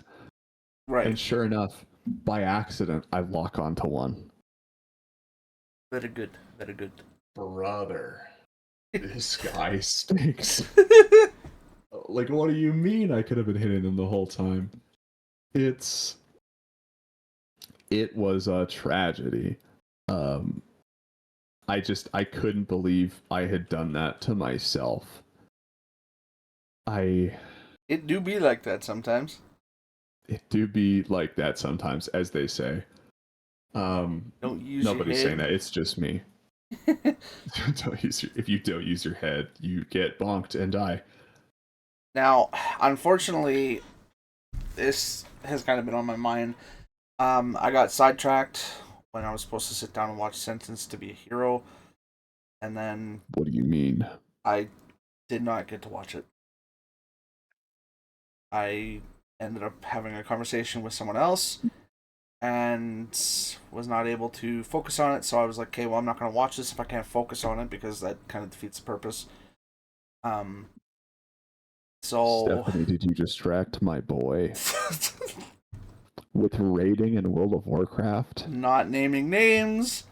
Instead of watching the anime that we were going to talk about tonight on the podcast, I gave you one job, boy. You had one contractual obligation. Oh, yeah, I know. Is this a bad time to say that we don't watch anime anymore? So anyways, thanks to Crunchyroll for sponsoring today's episode. Fuck. God damn it. I was actually kind of pissed when I canceled my Crunchyroll subscription. That's when I found out that Crunchyroll got rid of their free to watch service with ads. Yeah. And it's like, It's the thanks. lowest tier of their subscription now, I think, is like, hey, listen. Have you ever wanted to watch a show on the internet and thought, okay, well, there's a bunch of shows that I like on this particular streaming service. Yeah. So I'll pay for this streaming service and then I can watch all of my shows. And so you get the base streaming plan and they don't tell you anything is up about that. And then you go to watch the first episode and an ad plays. Yep. That is unskippable. I knew that's where you were going. I'm looking at you, Amazon Prime Video. Oh, fucking Disney Plus. Disney Plus now. Netflix does it. I think Hulu's doing it. Paramount Plus is doing it, which like nobody cares about Paramount Plus anyways. But like that sucks. What is the fucking point of having a streaming service if you're still gonna have to watch ads anyways? You might as well just make your revenue from the ads. Yeah. And like Amazon really chaps my nuts because Amazon Prime Video was a streaming service launched in conjunction with a Prime membership. Yeah. And when it originally was launched, it was a free streaming service for Prime members. And it was guaranteed to remain. Now I understand they've started making their own shows because every streaming service makes their own shows now because we're in this age where the streaming services are trying to supplant cable as the preferred method of watching media, which is hilarious because now the streaming services are just becoming cable. Right. Which nobody wants. But like Amazon Prime, nobody wants. They started adding. Here we are. They started adding ads, and then I was like, "Wow, this like sucks." And I remember the day they added it, I was halfway through Secret Level. And I'd stopped watching the night before, and I came back, and I was like, the next day, and I was like, I'm going to watch the rest of Secret Level. This series has been fantastic so far. I can't wait to see what happens next. And then it played 2 unskippable ads, and I just about threw my phone out the window. I was so mad. Yep. Yep.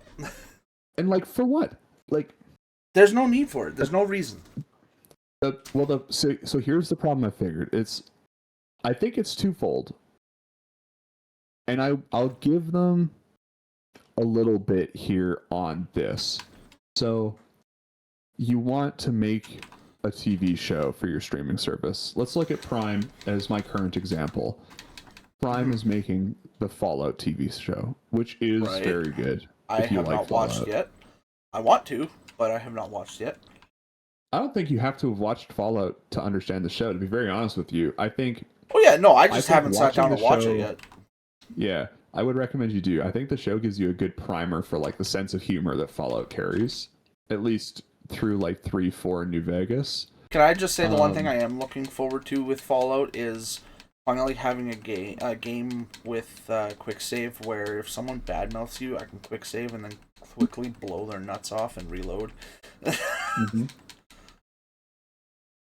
So that will be nice. So it costs a lot of money to produce a TV show. Yeah. Like currently on the Amazon Prime docket that I can remember, they're making a TV show called Bosch. They're making the Fallout show. They're making Critical Role Legend of Vox Machina and Critical Role The Mighty Nine. And I know they have more, but those are the ones that stick out my brain. Animated shows cost a lot. However, Critical Role did crowdfund those, and they have fronted, like, Prime Video is the distribution source. Yeah. Then they've got, so that takes us to Bosch, Secret Level, and there was another one, Fallout show. Mm-hmm. So the production value in them is extremely high. I will grant them that. They're very, very well-made TV. But, like, you're already charging $12 a month for Prime. Or, like, $100 a year. Yeah. Why should I have to pay you an extra $3 a month Canadian to remove ads? Yep. Why not make it like Prime Music? Prime Music originally shipped as something, or had originally been built as a free music streaming service for Prime members. Yeah. And has instead been changed. It is now a paid service that everybody has to pay for. It's just across the board. And you know what? That makes sense because you got to pay licensing rights. You got to pay the artists for the streams. Like, there's a lot that goes into musical distribution. Mm-hmm. So, like, I can understand why that's paid. That makes sense. But, like, even that, you could do the same thing Spotify does. Spotify is free with ads. Right. And yeah, that gets aggravating as shit because Spotify's overinflated with ads, but you got to pay for all the licensing. I was going to say, you listen to one song and you're stuck listening to 5 ads. Yeah, I get it. And like Spotify has other things they've added to kind of infringe on the user experience for free users. Like you only get so many skips per hour. Yeah. Which is fine if you're listening to like Sleep Token because an album takes an hour and you're only going to listen to, I think it's a minute worth of ads for every 10 minutes of listening time. Oh, that's how they fair. have that ratioed out, or it's like a minute for every 15. Same thing as like streaming, right? Yeah. You can change your ad roll time. But it's so fucking hog wild that like, so now you're going to collect ad revenue. Mm-hmm. You're selling ad time on your streaming service. And the streaming it's not even that much cheaper. No. Like it's not. Prime has advertised me Slim Jims, Doritos, those like not popcorn snacks that they did the Breaking Bad ads for. Yeah. They've advertised me other Prime shows. They've advertised me Prime like deals, like Prime days and stuff. The deal page is like, it just like, look at all these great things you get on Amazon Prime. Right. Like, yeah, okay, I'll just grin and bear it. It gives me an extra 5 minutes to figure out what I'm doing with my life before my show starts. But like, stop. Why? Stop. Don't do that. You already hold all the money. Yeah. I would be okay with one less TV show from a streaming service a year if it meant I didn't have to live with ads. Yeah. And like, the problem with that, I think, that's bigger is, so now you can force people to watch ads at a reduced rate. You're probably making more than their subscription's worth on the ad time. Mm-hmm. How long before that gets worse? Or before, well, so there's like the so I think for Amazon or for Netflix it's $7.50 with ads, or $10 without, or like $11 without, and then it's $15 if you want to stream in 4K. Right. So at what point is it like, well, now we're going to do the $7.50 and the $11 tier both have ads? Yeah. Like, where is the problem is, like, now that they know they can do it, where are they going to stop? Because, like, people tend to just kind of roll over and die with stuff like that. They're just like, oh, I guess. They go right here, Your Honor.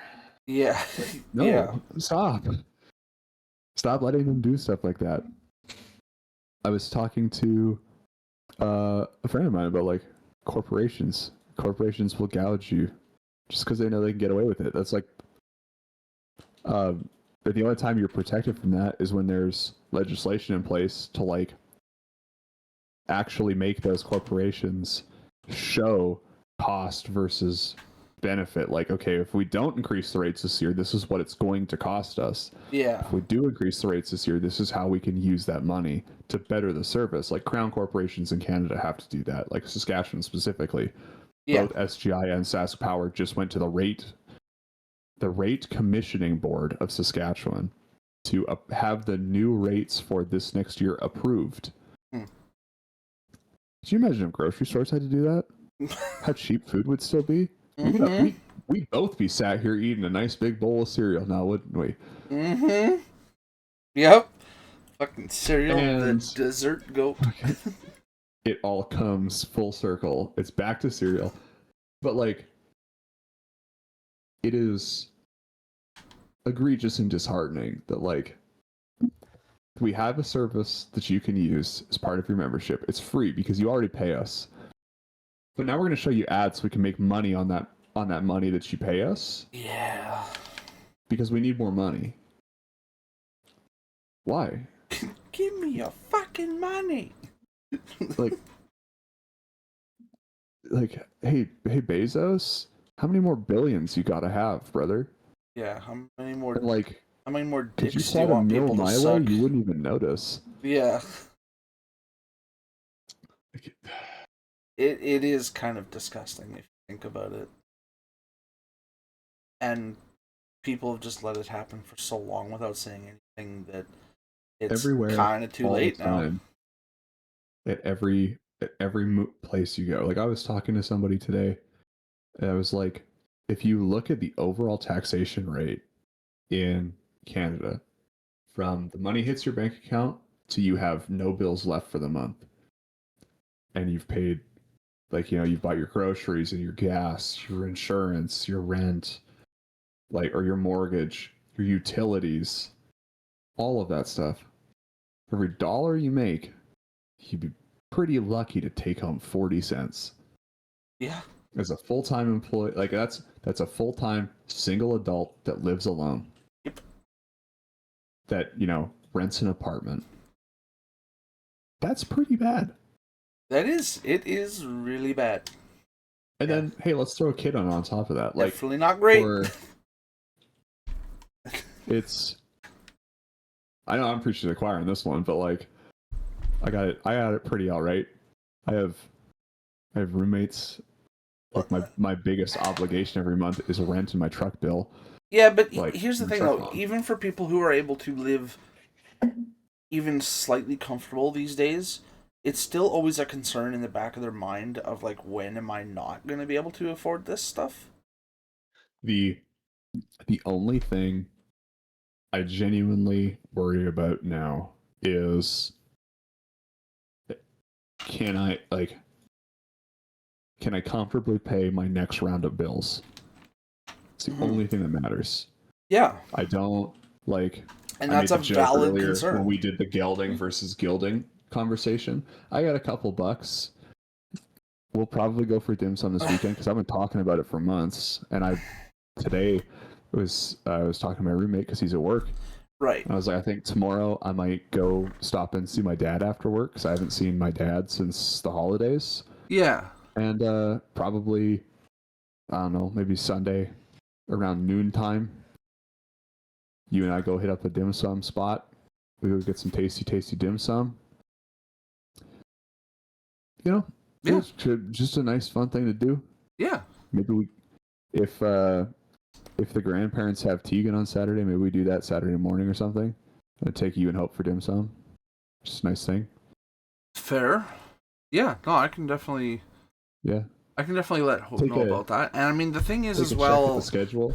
We'll meet at like the place because there's a place just by my house here, and so we can meet there at like 9 or 10. The thing, yeah. The thing is as well. Couple is hours that hang out. I am. So before when I was like still paying over $700 a month for my truck, I was with disability making just enough. Well, no, actually not even enough because I needed roughly $1,000 every 2 weeks with my schedule to pay my bills. So $2,000 a month to pay my bills. I am getting 140 less than that. Canceled all of my subscriptions except for Humble Bundle. That saves me close to $100 a month right there.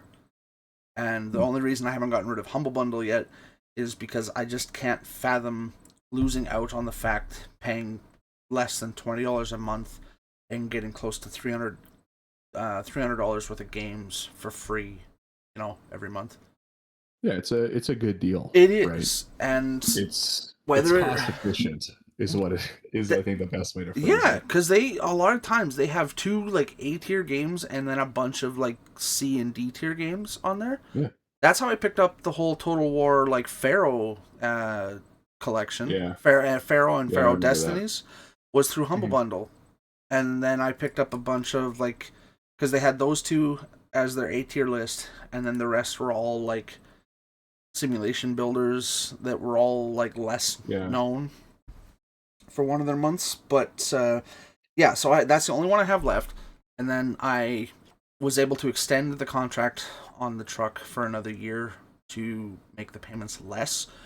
And the only way I could do it in the way that would give me a low enough payment rate to make it worth it was if I put the truck solely in my name.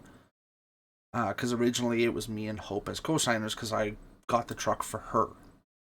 And the sales manager called me up and he was like, hey, listen, I can only drop it like $40 a payment, so $80 a month, if it's the same contract with you and her on it. But if we redo the signer as just you and that's it, your credit score right now, I can drop it $140 a month. And I was like, well, fuck. I mean, I guess, yeah, I'll take that. And then once it's paid off, I'll just, relinquish the title to Hope anyways, because it's her truck. Because the eventuality is once this truck is paid off, I would like to get one for myself, because those Durangos are at the proper height that with my body and my health, it's getting a little more difficult to get down into the car. And so, like, the car is very quickly going to become literally just my weekend toy, like it was always intended to be. And then I will have a Durango for myself that I can just literally slide right into because it's the same height as me for my waistline, so I can just slide right in. I don't have to get up or down to get into it. And what Tony told me, because Tony works for Dodge, right, is that as of this year, they are making SRT package Durangos in the GT blacktop submodels. Yep. So GT Plus. Yeah, the GT Plus is now going to be, and it's not going to be rear wheel drive anymore like the RTs have been in recent generations. Yeah. It's still all wheel. They're going back to the all wheel Hemi 5.7 with the SRT performance package on it for the GT pricing. Speaking of Dodge, I really hope they stick with the Hurricane in the long term. The engine that's in my half ton. I think they will, but the model that came out with it is what's dead, because the Hornet's gone. The Hornet's dead. They're not making any more after this year. They're not making any more of the Hornets. Yeah. But, like, I like the idea. Like, I would buy a Charger now. Like, the 26 Chargers come with a 3-liter twin turbo. They come with the high output version, so you have to run 91. Yeah. But it's 540 horsepower and 500 foot-pounds of torque. That's pretty killer. That is, honestly. That'll do, like, you're still getting twice the gas mileage as that. Yeah, you're still getting twice the gas mileage out of that engine with that power as you are with the Hemi that has, that power. I wish they would farm out the transmission to a different company. Like, mine's good, and like the 8R, the 8R80s, I think is what mine is, or 8R100s. It's decent. I don't bag on it. Like, I do a little bit, but I'm not like flooring it everywhere. But it has like weird shift points, and sometimes the shifts aren't great. I'm like, should I be concerned about this? Well, it's not like I can pop the hood, because if I do, the truck shuts itself off. Yeah, I know what you're talking about. Yeah, the safety feature that shuts it off. But, like, I think the Hurricane as an engine has a significant amount of promise. Yeah. And could probably save Dodge in the long term. Like, they're already putting it in pretty much everything built on a truck chassis except for the Durango has the Hurricane in it. So Jeep Wagoneers, Grand Wagoneers, the Rams, all of those vehicles, like, now that the Huracan engine is offered, they're not putting the 3.6 in them anymore, correct? Yeah, no. Whereas the Durango does not offer the Huracan because they're still using the 3.6. we would need someone in the industry to confirm or deny this. And unfortunately, Tony's not here tonight. Well, as of But right now, that's what I know, like, for more or less you, certain, well, because me and Tony you can talked still about factory it. order them with the other engines. You Oh, can still yeah. order a charger with the 3.6 Yeah. because the Ram charger, which is an electric gas over electric hybrid, Right. it will come with the Pentastar Right. as its generator unit. Right. Um, But the thing is, though, is like, and especially with that's today's economy, how many people can afford to just walk in and be like, "Hey, I want to factory order this vehicle," you know? you know what I so my boss has been looking at upgrading his truck, and he's been talking about maybe selling his current half ton to the company as like a work truck, putting a power tailgate on it. Uh huh. Um, he's got a 2017 Silverado LTZ, which is it's a crew cab with a long box. Like it's you know what for the spec of it, Yeah. it was a $50,000 truck brand new. It's a $100,000 truck to buy today. You know what Um, though? The Chev trucks. So here's the way I've always kind of looked my at problem with it. his truck is it's got the 6 speed and it's slipping. And I was like, hey, listen, I Those like your truck a lot, and if you want to keep it around for sentimental value, please do it on your own dime at home. those Like, T65s, I agree, need to go. They're the same ones that they've been using since the Impalas back in like 2005 when they were putting the 5.3 in them for the SS models. And they do have a bit of a weak planetary gear system. But the way it's been kind of described to me over the years with the new gens of trucks is if you want something that looks good, you go with a Dodge.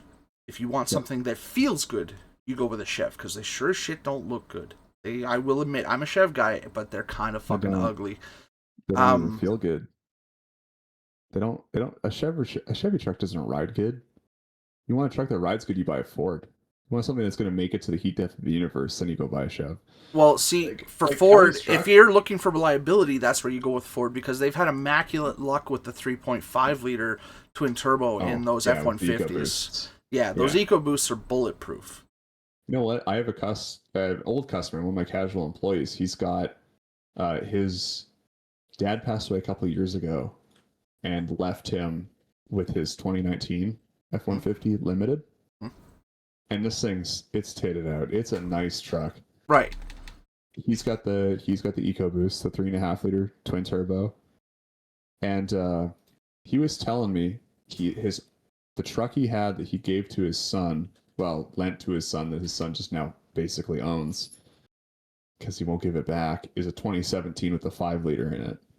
He Right. said the EcoBoost gets better mileage and it tows better Yeah. with a smaller engine. He said like the mileage while towing is better. Right. The engine doesn't care that it's towing, Yeah. and that's kind of cool. But like, I think Ford, for the reliability standpoint, still isn't there. I do think it's one of the it's to use a phrase I love. It's the devil you know versus the devil you don't, which is why people are kind of running back to the 26 Rams with the Hemi in them. Right. But like the Ecotech LT 5 V8, I think is what it is. It's in the Silverados and the Sierras, is more dependable. Well, yeah, because they're still At the end of the using the day, 5.3 or the 4.8. it's both. You can get They for the are still current using. generation of truck. Okay. Yeah, so you've got you can either in the Savannah vans you can still get a 4.8. Or no, Right. they scrapped 4.8. It's 5.3, smallest displacement. And Okay. then if you want the high displacement V8, you get a 6.6 gas, which Oh. is the same displacement as the Duramax, Yeah. just a gasoline engine. And you know what? The spec out on the 6.6 liter gas V8 is very impressive because those are Yeah. the two engine options for the Savannahs. Well, Some of the trucks, I think the trucks you can still get the 6.2s because that's just an LT4. actually, I want Is all hold it hold. On. is. I want to say the 6.2s are the Suburbans and like the Tahoes and stuff like that. The big Pretty sure SUVs. it's across the board. That's unless they've I changed was it just looking again. at Chevys yesterday, Yeah, and I was looking they at might Chevys have earlier today. they might have changed it again because obviously I've had no reason to window shop because it's not like I can fucking afford to anyways. But Brother, neither can I. Let me tell you, I window shop. I'm out here shopping I'm like I not got 100 grand in my pocket. I'm not surprised that the stat spread for the 6.6 is really good though, even to your eyes, because keep in mind that the king of like large engine makers when it comes to automotive has always been Chev, right from the original Yeah. horsepower race. Like, if there's ever been a company that people are going to rely on to make a massive engine that makes a shit ton of power but still usable in daily life, it's going to be Chev. You know? Um. Oh, this is the commercial version of the truck. That's not what I wanted. Hold on. Please stand by. Silverado 1500, the ugliest looking truck this side of the Mississippi. Yeah. See, I'll admit, They are disgusting to look at in 2026. honestly, I Um, think Chev trucks have been kind of really gross to look at ever since like 2015 when the facelift happened. But yeah. because they So went more snub nosed the way Dodges were, but they didn't do an actual grill update or anything. They just shortened the front end. your engine options in a 2026 Silverado are the 5.3 liter, Uh huh. the 3 liter Duramax, Yeah. which is actually a phenomenal engine, and the 6.2 liter Ecotec. Oh, okay. Uh, and then and that'll be the same across the Suburbans, the Tahoes, because like Chevrolet, for all of their faults, is great at streamlining their platforms. Well, they did make one mistake in 20. I want to say it's 2019 was the last vehicle to have a 3.6 liter, and then Chevy discontinued it. And I feel like And that then was one of the biggest mistakes they made because their 3.6 V6 was one of their bulletproof drive lines. yeah, that engine had been around since 2008. Is Actually, there 2004 with the Cadillac CTS, the V8 yeah. killer. Yeah. And then in the vans, if you want a cargo van or a passenger van, Mm-hmm. in 26 in the this is the 3500, which should be the same across the board. You can either get it with a 4.3 liter V6, Yeah. 4.8's. The 4.8's gone. Wait, they brought If you want a back the V8, 4.3? they brought back the 4.3. Fucking A, If you that want a was a bulletproof work motor. if you want a V8, you're getting a 6.6 liter V8. Okay. Um, Now I'm here to tell you, there's no reason to buy a new Express van. Because you want to know why? It's the same vehicle they've been making since 2008. Nothing's changed about it. No, It nothing is. has. No facelifts, It nothing. is. They know what It it's is meant for the and they know what same. they're selling it for. So I'd say that's kind of the smart move. Why Yeah. facelift something that's going to get bashed and dinged anyways? That 6.6 liter V8 makes 400 horsepower at 5,200 RPM at Yeah. 464 foot pounds of torque at 4,000. Yep. It is. I have it on Well, good authority that you can haul a skid steer on an equipment trailer behind one and not even know that it's there. yeah. Other than the fact that the suspension's sagged right out because you also got the back full of tools. Yeah. Um, but like, look at the interior of it, and then look at one from 2007 when the Savannah vans first came out, or the express cargo vans as they call them now. It's the same. The dash cluster, the steering wheel, the column shifter, Mm-hmm. the that same radio unit that's in your Impala, like same 3 cup holders with a shitty center console, It's no glove box. it's Glove box is simple. extra. Yeah, it's simple. It's They know what stripped they down, want. bare bones, and simple. Well, because I It believe the 6.6 is the. Well, they probably get specific and call it the 403 cubic inch, but I believe that's the one that Chevy originally made as the 400 small block. Like yes. the 400 I American. can't see that. Because I know they discontinued the 400, like, Cleveland big block when Pontiac stopped making the Judge originally. The old 400 rocket. Yeah. That's how you knew you were moving and shaking. Not gonna lie, I still preferred the 351 Cleveland because those ones. Oh, the Ford V8? No, Oh yes, Yeah, the yeah, 351C yeah, Cleveland. yeah. The one that comes, the Because one it that was came in the J code Mach 1s. Yeah, Yeah, because it because was built at the Cleveland engine plant for Ford yeah, and that Cleveland. Yeah. they put in like all of their trucks and all of their cars. Well, and You can get here's an the insane thing. amount of RPM out of those things, fun fact, That's before they just it. split the bottom end. Here's the thing about V8s, like coming from a drag racer here, which applies to pretty much everything right down to daily driving. My dad is a massive big block guy. I get it. He came from the era in the 60s and 70s where the bigger your engine, the faster you went. I get that theory, but that's very old school and outdated.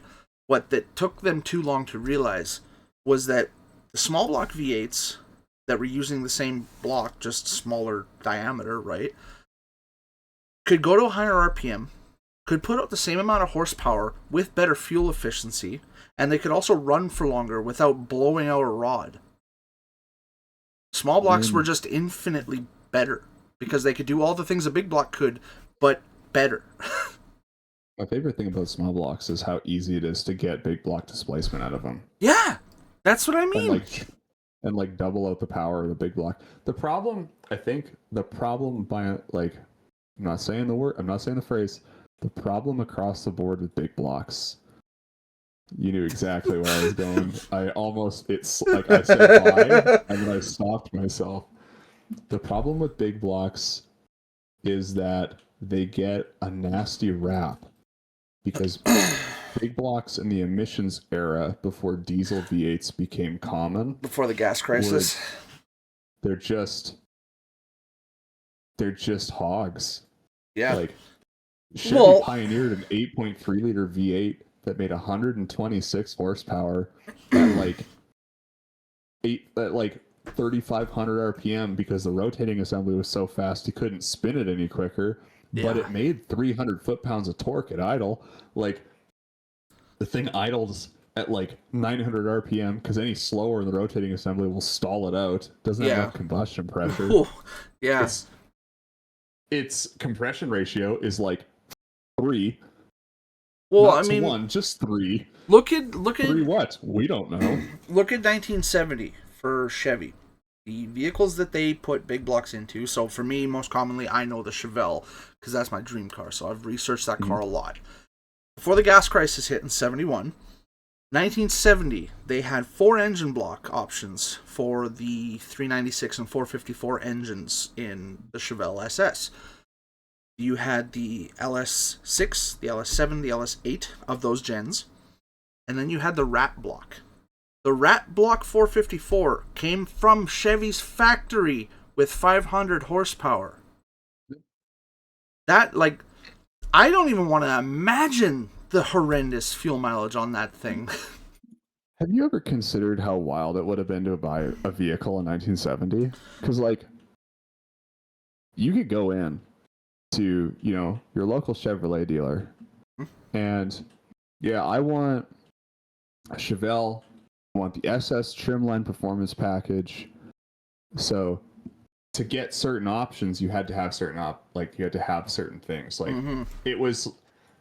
it's like when you're specing a character in Dungeons and Dragons. And it's like you pick one drop down and then like different ones open as a result. You have your detail sheet that you got to fill out. So you are like, all right, cool. So I want a 70 model year. I want the SS package. I want the 454 with a 700R and an open rear diff and a rag top. No stripes, please. And they go, and the salesman looks across the counter. I'm trying to eat the microphone. The salesman looks at you from across the counter and goes, "Yeah, okay, that'll be $3,300, please." Mm-hmm. And you slide him a cool 100 and tell him you'll be back in an hour. And you come back with $3,000. He don't know where you got it. Yeah. But he knows you're getting a 1970 Chevelle SS with a 454, 700R, and an open rear diff rag top. And no stripes on it. So I actually do know one specific, and I use this quite a lot as a reference for when very this specifically to the 1969 Chevelle SS that Rod's Customs in Saskatoon has. It's a 69 Chevelle SS package. Mm-hmm. It's a 396 car, which is actually a 403. Right. or which it's a 400 because right, the 396s had casting issues, so they had to yeah, be punched 30 over. yeah, So you're getting a Pontiac 400 rocket huh? with a turbo 350, an open rear diff, rag top, no accents, no cowl hood. It's like the most baloney Chevelle I've ever seen in my life, and they've got it listed for like 75 grand.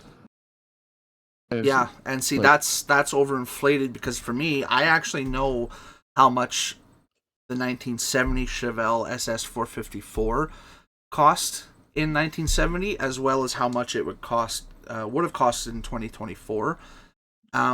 So this is going to show how much those guys are overcharging. So in 1970, if you were to walk into the dealership and say, "Hey, I want your Chevelle SS 454 with the LS6, the basic, 454 big block, which is still 450 horsepower. That's still a lot of horsepower in 1970." And you look at the guy and say, I want the heavy duty suspension, the specialized exterior trim, and the optional M22 Rock Crusher manual transmission. Okay? This is all pretty fancy shit for 1970, right? mm-hmm. That would have cost you about $3,800 in 1970. Yeah. With the inflation rates, inflation, that it's like is in 35 grand. In 2024, that was 30 grand. Yeah. Yeah. You Yeah. could buy one of the baddest muscle cars ever built in a generation for 30,000 today dollars. Yeah. And you know what? I would have When happily you think done about it.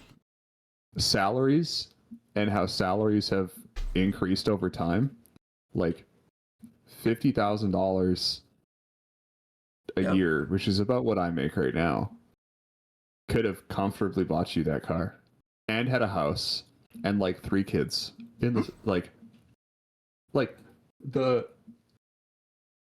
the lifestyle differential is insane, and it all has to do with like the cost of big goods. Like so my boss and I had the conversation we were having today is he went to Wheaton actually right after work to go look at a 22 Silverado. The thing is the same as his is a 17, so it's right 6 years newer than his, 5 years newer than his truck. It's got 140,000 less kilometers in his truck. It's a 6.2 with the 8-speed 4-wheel drive. It's got the low rear gear ratio, so he might actually get some fuel mileage out of it. Right. Which is good for me because it's like 1 hour labor less I have to bill every month to pay his fuel bill. Yeah. And they want 45 grand for it. This is a steal. That His is, truck, yeah. I pulled up the window sticker for his truck, just out of curiosity, because I was showing him that I could, as he was looking vehicles up, I was grabbing the VINs and punching them into a website on my phone. I pulled up the original window sticker for his Silverado when he bought it.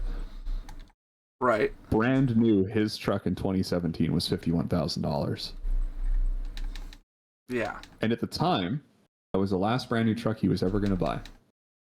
Right. And so now he's got to go from what is aesthetically a very nice truck to like the ugliest truck ever built. Yeah. Because I can't convince him to just go buy a Ram. Like, come on, come on.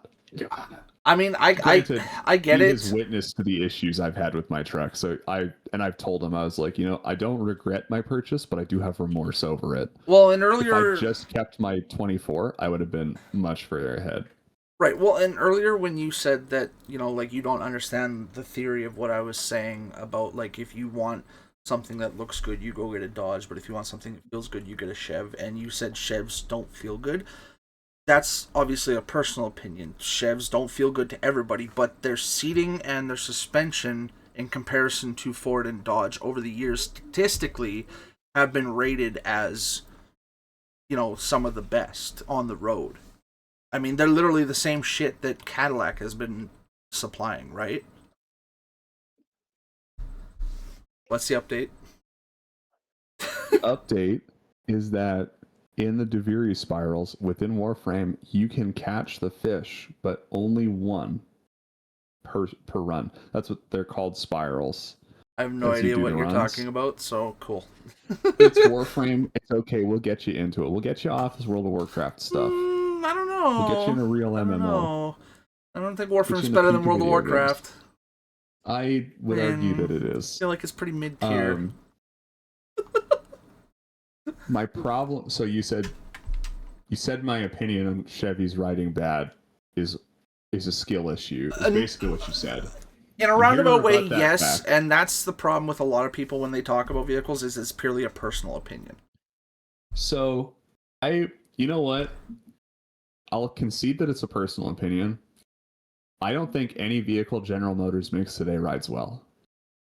They're all uncomfortable because, for the reason that, and this is a revelation I had when I was driving my mom's Cadillac.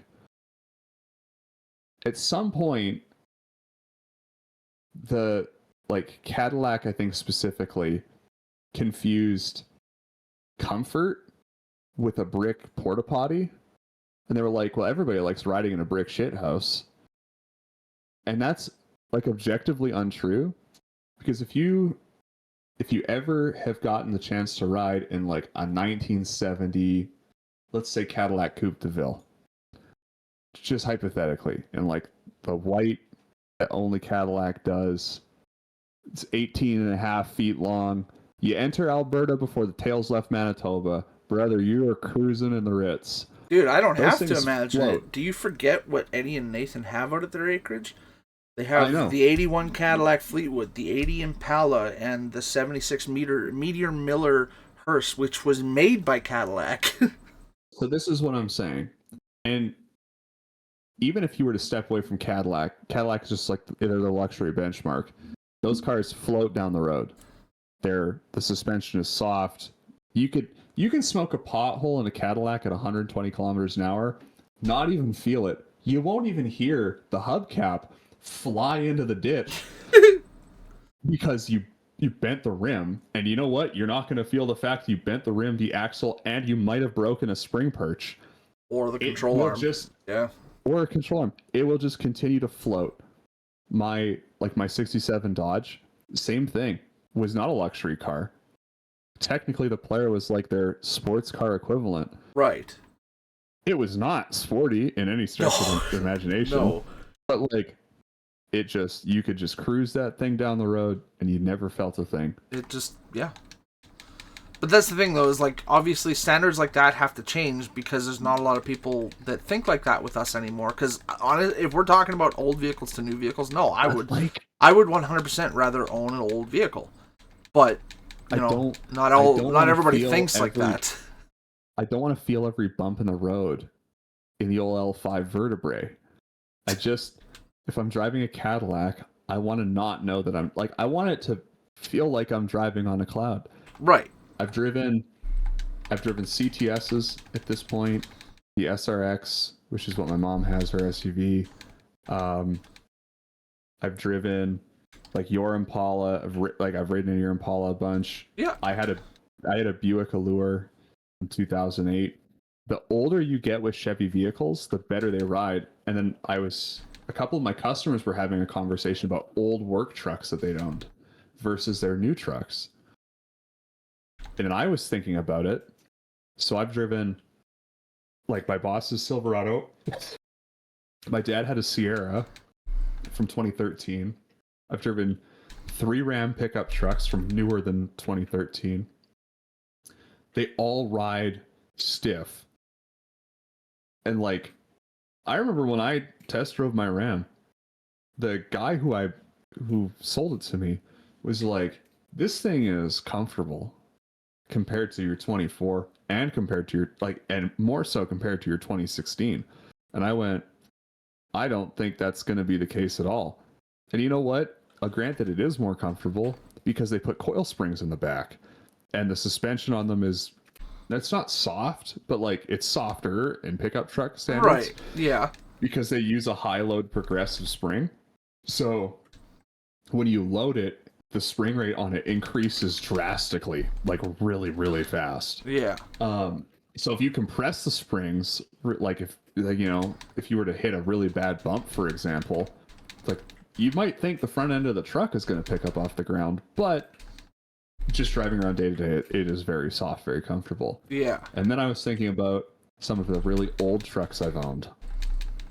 The most comfortable new truck I've ever ridden in is actually my buddy Hollingstead's brand new F-250. It's a trimmer package. with the Power Stroke. Yeah. That thing kind of floats. Like, it floats empty. It's a 3/4 ton pickup truck. Another buddy of mine has a 2019 Ram 1 ton. It rides pretty nice too. But like, thinking back to, I've had a couple 70s Chevy C10s. I've had a couple old D150 Rams. Yeah. I've had a couple old F100s. Those things are way smoother. And like, if they'd work, you know what? I'd wager you could work them 4 times harder and you'd never know they were being worked. You'd just pay for it at the pump. It's like the price of comfort. Right. Well, I mean, at the time, though, with those 8 old miles vehicles... to the gallon. Yeah, with those old trucks, that's what they were made for, though. It's not like today where they're taking into the fact of, oh, why bother putting a fancy suspension on our trucks because, you know, some idiot kid's going to buy our truck and then mess with it anyways. So let's just charge the same price and not do that, you know? I think the problem now with the way that vehicle suspensions are designed is like an old suspension was meant to absorb everything. Yeah. So, and like almost as like a compensation method because like the trucks were really light. So the suspension had to be softer so more of that weight would transfer down. Yeah. And like now the trucks are heavy so the suspension is really stiff in order to like keep the load equalized. Mm-hmm. But at no point is that like an enjoy. Like I don't enjoy new vehicles or the way they drive at all at this point. Like my truck I live with because I pay a lot of money for it, so I'm hooped into that one for the next 7. But, right. Like I keep talking about like I have a couple people that are like, well, what do you think you're gonna do with this truck when like your loan's out? I'm like, fuck, I'm gonna sell it for whatever I can get for it. I'm gonna buy something from like 1986 with 8 wires that rides like I'm on a velour cloud, and I'm never touching a new vehicle unless it's performance related. Right. Because they're all modern suspensions are tuned as if it's a performance vehicle, and they don't need to be. A Cadillac is not a performance vehicle. I don't care if you're buying a CT4, a CT5, a Blackwing, CTSV. Yeah. Don't matter. It's a Cadillac. It's meant to get you from point A to point B smooth as hell. Really, Cadillac hasn't put out a performance vehicle since the CTS in like 2005. Well, 2005 was the last year for that one, actually, because that was the high output 3.6 from Holden that would outrun the Corvettes and Challengers and shit. The CTS V1, V2, and V3, 2016, 17, 18, 19, those all came with supercharged LS3s and 6-speed manual transmissions. Those things were sporty as hell. The problem but those were only sporty though because they took the time to put a full frontal V8 system in it, right? Like the whole point of a sports car is it's supposed to be sleek, fast, compact, agile, you know, all of the small things on the road. But when you take a small car and stuff it in, you know, stuff a big V8 in the front end of it, now you're looking at a modified, you know, custom muscle car, especially since it's an American car. The Cadillacs. So where the progression of Cadillac goes on that one is now if you want to buy a Cadillac sedan, you're buying a CT4 or a 5. The reason why I classify them as sports cars is because they are meant to compete directly with 3 and 4 Series BMWs, which are also billed as sports cars. But they really don't, though, do they? You can get a CT5V Blackwing with an LT4 and a supercharger on it that'll do 650 horsepower to the rear tires, and it's meant as a competitor to an M4. Right, but there again, it's an American-made V8. Don't ride good either. American-made V8s have never been classified under sports car listings. That's the downfall here. Is like the driveline alone kind of cuts it out of that category, and our like category listings for these have changed so much since the 60s and 70s. that's kind of where I'm at. Is that like I don't necessarily think that just having a V8 makes it a muscle car. No, not just Because if having a that was V8 the makes it a case, muscle then car, because Lamborghini, I know where you're going with this. Lamborghini, Audi, Maserati, Jaguar, I'm going all back to the those, BMW example. them The too. Yeah, 2010 BMW M5 came with yeah, a 4.2 liter V8, yeah. But and it was regarded as the greatest sports car of all time. that's the thing though, is The those problem with V8s are still smaller than even small block V8s that Americans made. Right? Americans always made big pigs of engines, and it the made them way too heavy to be under sports car classifications. the problem with calling the CT4 and the CT5 a muscle car is that the Camaro is right there. That is the problem, is that there's so many adherences to it. But I'm just saying, like, it leans Like, more towards that now than it does sports cars, because it's an American made driveline that is way too big for that kind of car. yeah, the like it kind of goes back to my thing. It's like, why is Cadillac building anything to be sporty? That was never the point. Right. Cadillac was a luxury brand. And if you wanted a cheaper Cadillac, if you wanted a Cadillac with Chevrolet performance, you bought a Buick. Yeah. Like your car is a 70s Chevelle. I would take a Buick Skylark any day of the week. Skylark, Like the I'd GTO, the buy 442 I'd buy the Oldsmobile. most I'd buy the most poverty spec Skylark you ever seen. I'd buy the 350 with an auto trans and an open rear diff, because to me the Skylark is like the GM muscle car of the 60s. If you Because wanted something that looked like the it Chevelle, but it was looks affordable at the time, yeah. yeah, you go buy a Skylark. Yeah. And you know what? Those things are sex on wheels. Because like the Skylark pioneered the style that the 70s made popular. Yeah. All of those cars that everybody really loves from this like the 70s and into the 80s, almost all of them take their design cues from like the 67 Skylark GS. It like at the time probably the ugliest muscle car to ever exist. I almost got a chance to buy one, and I wish I'd bid more on it. There was a classics auction in Regina that had a 1968 or 69 Buick Skylark GS with a 350 in it that had been rebuilt, and they had a build sheet on it, and the turbo 400, I think, transmission and a positive traction rear end. Mm-hmm. I had to stop bidding at $1,200 because I didn't have any more money. Right. It sold at $1,500 because the car was all in primer. Like it needed to be painted, and I was like, "No, give me that thing. Give me that car in primer. Watch me drive it till the wheels fall off." Yeah. It's why I default back to a third generation Chevy Camaro. It's like, if you want bang for buck performance in a muscle car, get a third gen Camaro. I just want to rebuild the engine. That'll be $3. I just want to clarify are we here. Still living in the year it came out. I just want to clarify here with the Skylark, the body style you're talking about. Are you talking about the A body or the one before it that looked like the fastbacks? I'm referring very specifically to the way the body itself is designed. So Yeah. the Skylarks, even the earliest ones, all had that pointed nose. Right, yes. And then it came back to your headlight bezels. Yeah. And then the car streaks back, and then it has like that, depending on which model you got, it either had like a sedan style top like a Polara did, or it had a fastback. The fastback ones I think actually look worse. I prefer the like semi bubble top where like the C pillar swoops in. Okay, so you're like not talking about fastback style.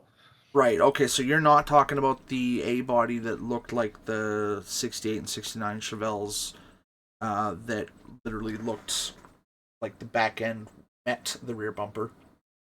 Yeah, no, not okay. like that. Okay, you are talking about like dedicated like the Impala cabin. Sport Coupe kind of thing. Yeah. Yeah, okay. Like the Skylark had a lot of really weird styling nods that didn't become popular until like 75 in like the North American muscle car sphere, because Buick was the Canadian offshoot of GM with Olds, and like Buick and Olds did their own thing, and they had just had access to the parts dumpster. So some stylist at like automotive designer at Buick was like, I kind of like this thing that they did on the Tahoe, like not the Tahoe. What was the vehicle that came with that stupid hood? When? What year? I think it was actually a Cadillac. What year? But it's like, it's irrelevant to the story. It's just I'm pulling like, oh, okay. We're gonna take that Coupe de Ville hood, right, and the Chevelle rear bumper, right, and we're gonna use the Camaro headlight bezels, and the doors off an Impala Sport. It just didn't know what it wanted. And we're gonna weld it all together. The Buick Skylark. Yep. Freshly redesigned for the 1968 model year. And that car, my head fucks, because it's the ugly duckling of the muscle car world. But it's everything that everybody wanted after 1972, and like the Coke bottle shape of muscle cars went away. Right. And they because with the emissions with the the B body went away. You're right. Yeah, the B body went away with the gas crisis because everybody started we need to design our cars to be aerodynamic and fuel efficient, and it has to slide through the air. It can't be a boat. The Skylark was like a foot shorter than the Camaro and the Chevelle of the same year. Right. And it was 6 inches narrower. It's like an IMSA spec version of the same car. It's scrappier. Yeah. From the way it was built straight through the way to the way it performs. It's the Rocky Balboa of the story. Yeah. And the Chevelle is Ivan I can't speak Russian. But you know what I mean? We've come really far away from solo leveling and anime. But that's kind of my point. And modern vehicles, they're built to ride sporty. Yeah. And they don't. And even sports car, it's a weird flip where sports cars, generally speaking, ride better than regular commuter cars. Yeah. You ever driven a new Prius? Yeah, I have. I hate admitting that, but I have. Yeah, and it sucks. Yeah. It rides like garbage. And it shouldn't. Have you ever when I was in high school, one of my close friends, when she got her driver's license, she went out and her parents were like, we have this much money set aside so you can get a car. So she went out, she had some dollars herself, bought herself a $4,000 2007 Toyota Prius, the first model year of a Prius. Right. Well, the first one available to us, yeah. Yeah, she drove that thing until the wheels fell off of it. And you know what? It was the most comfortable car I think I've ever ridden in, save for something built before 1982. It was just comfortable riding. It was spacious on the inside, felt like a Cadillac should feel. Fair enough. But it was made by a Toyota, and I was it was one of those ones where I was like, what do I even know? What's real? Drive a Corolla from the early 2000s, comfortable as hell. Drive a 4th gen Ram is the most comfortable pickup truck of that generation. Right. Right next to the Ford F-150. Because the Ford F-150's 2010 to 2016, before they did the redesign for their 8th generation or whatever the F-150's on now. Yeah. Very comfortable trucks. The motors sucked in them because they were still in that Triton. Right. But my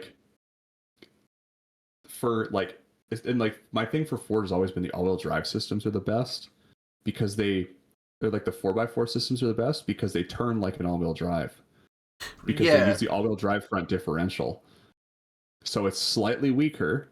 Yeah. But why would you be punching it in 4 low with the wheels cranked dead 90? Anyway it's ever on a pickup truck knows you just can't do that. No, you blow stuff up. You don't do that. It's the same with Dodge. You don't put it in 4 low and mash it in reverse. It doesn't matter which generation of truck you've bought. That's a universal problem for the Rams. That's just a no-no. That's just a no-no because you actually will roll the rear differential over. Yeah. hilariously, it's my favorite fun fact about Dodge, is that like they just never knew how to secure the rear diff. So they punched it in reverse. The rotating mass of the pinion or the ring gear would cause the rear diff to lift, and then the shear pins on the bolts that held the fucking thing onto the springs were just shear pins. They just click, and then the whole diff would go shoop, and do backflips. Lots of manufacturers have engineered some pretty trick features into their vehicles over the years. That's my least favorite one, because I discovered that one by accident. Fair. I think it was a 1978 D150 or D250 with a 340 in it.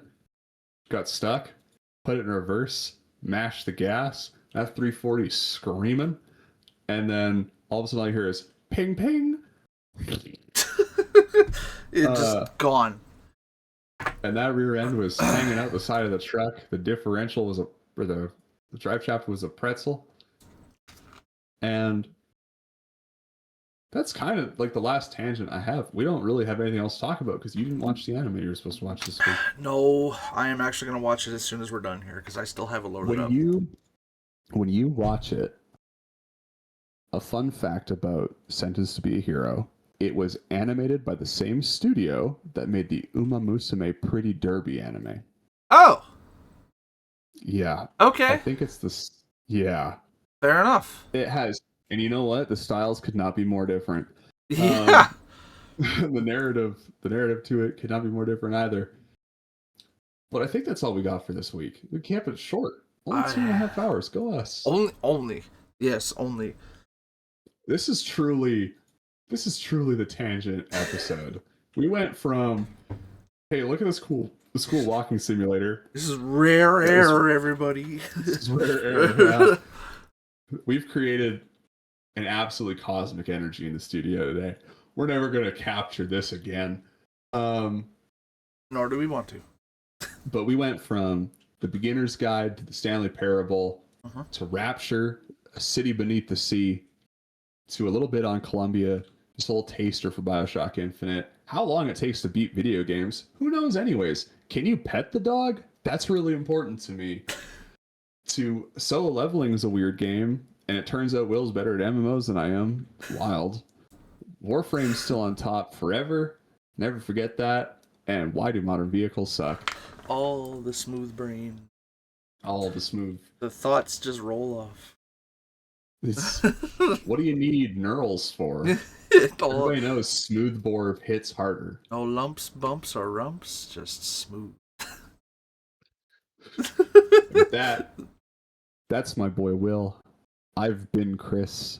Thanks for coming. We hope to see you again tomorrow. We've got some Soul Leveling tomorrow. And there's some Half-Life Decay on Friday with Rookie, I think. Yep.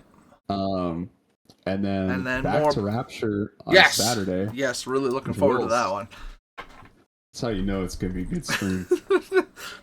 And sometime during the day Saturday, I'm going to play Stanley Parable. So keep your eyes peeled for that. Twitch.tv/LastMajesty. Catch all the live action here. Yeah, I'm going to be watching that one too. Sergeant Cobra 98. It's gonna be a high octane week. We didn't even talk about the fact that I booked plane tickets for the first time in 7 years. Nope. So we can talk about it right before you leave. We'll talk about it the day before, because I'm gonna forget about it for next week. I'm not writing that topic down. Yeah, we'll catch you on the flip side. Thanks for coming. Love you. Bye. Love you. Bye.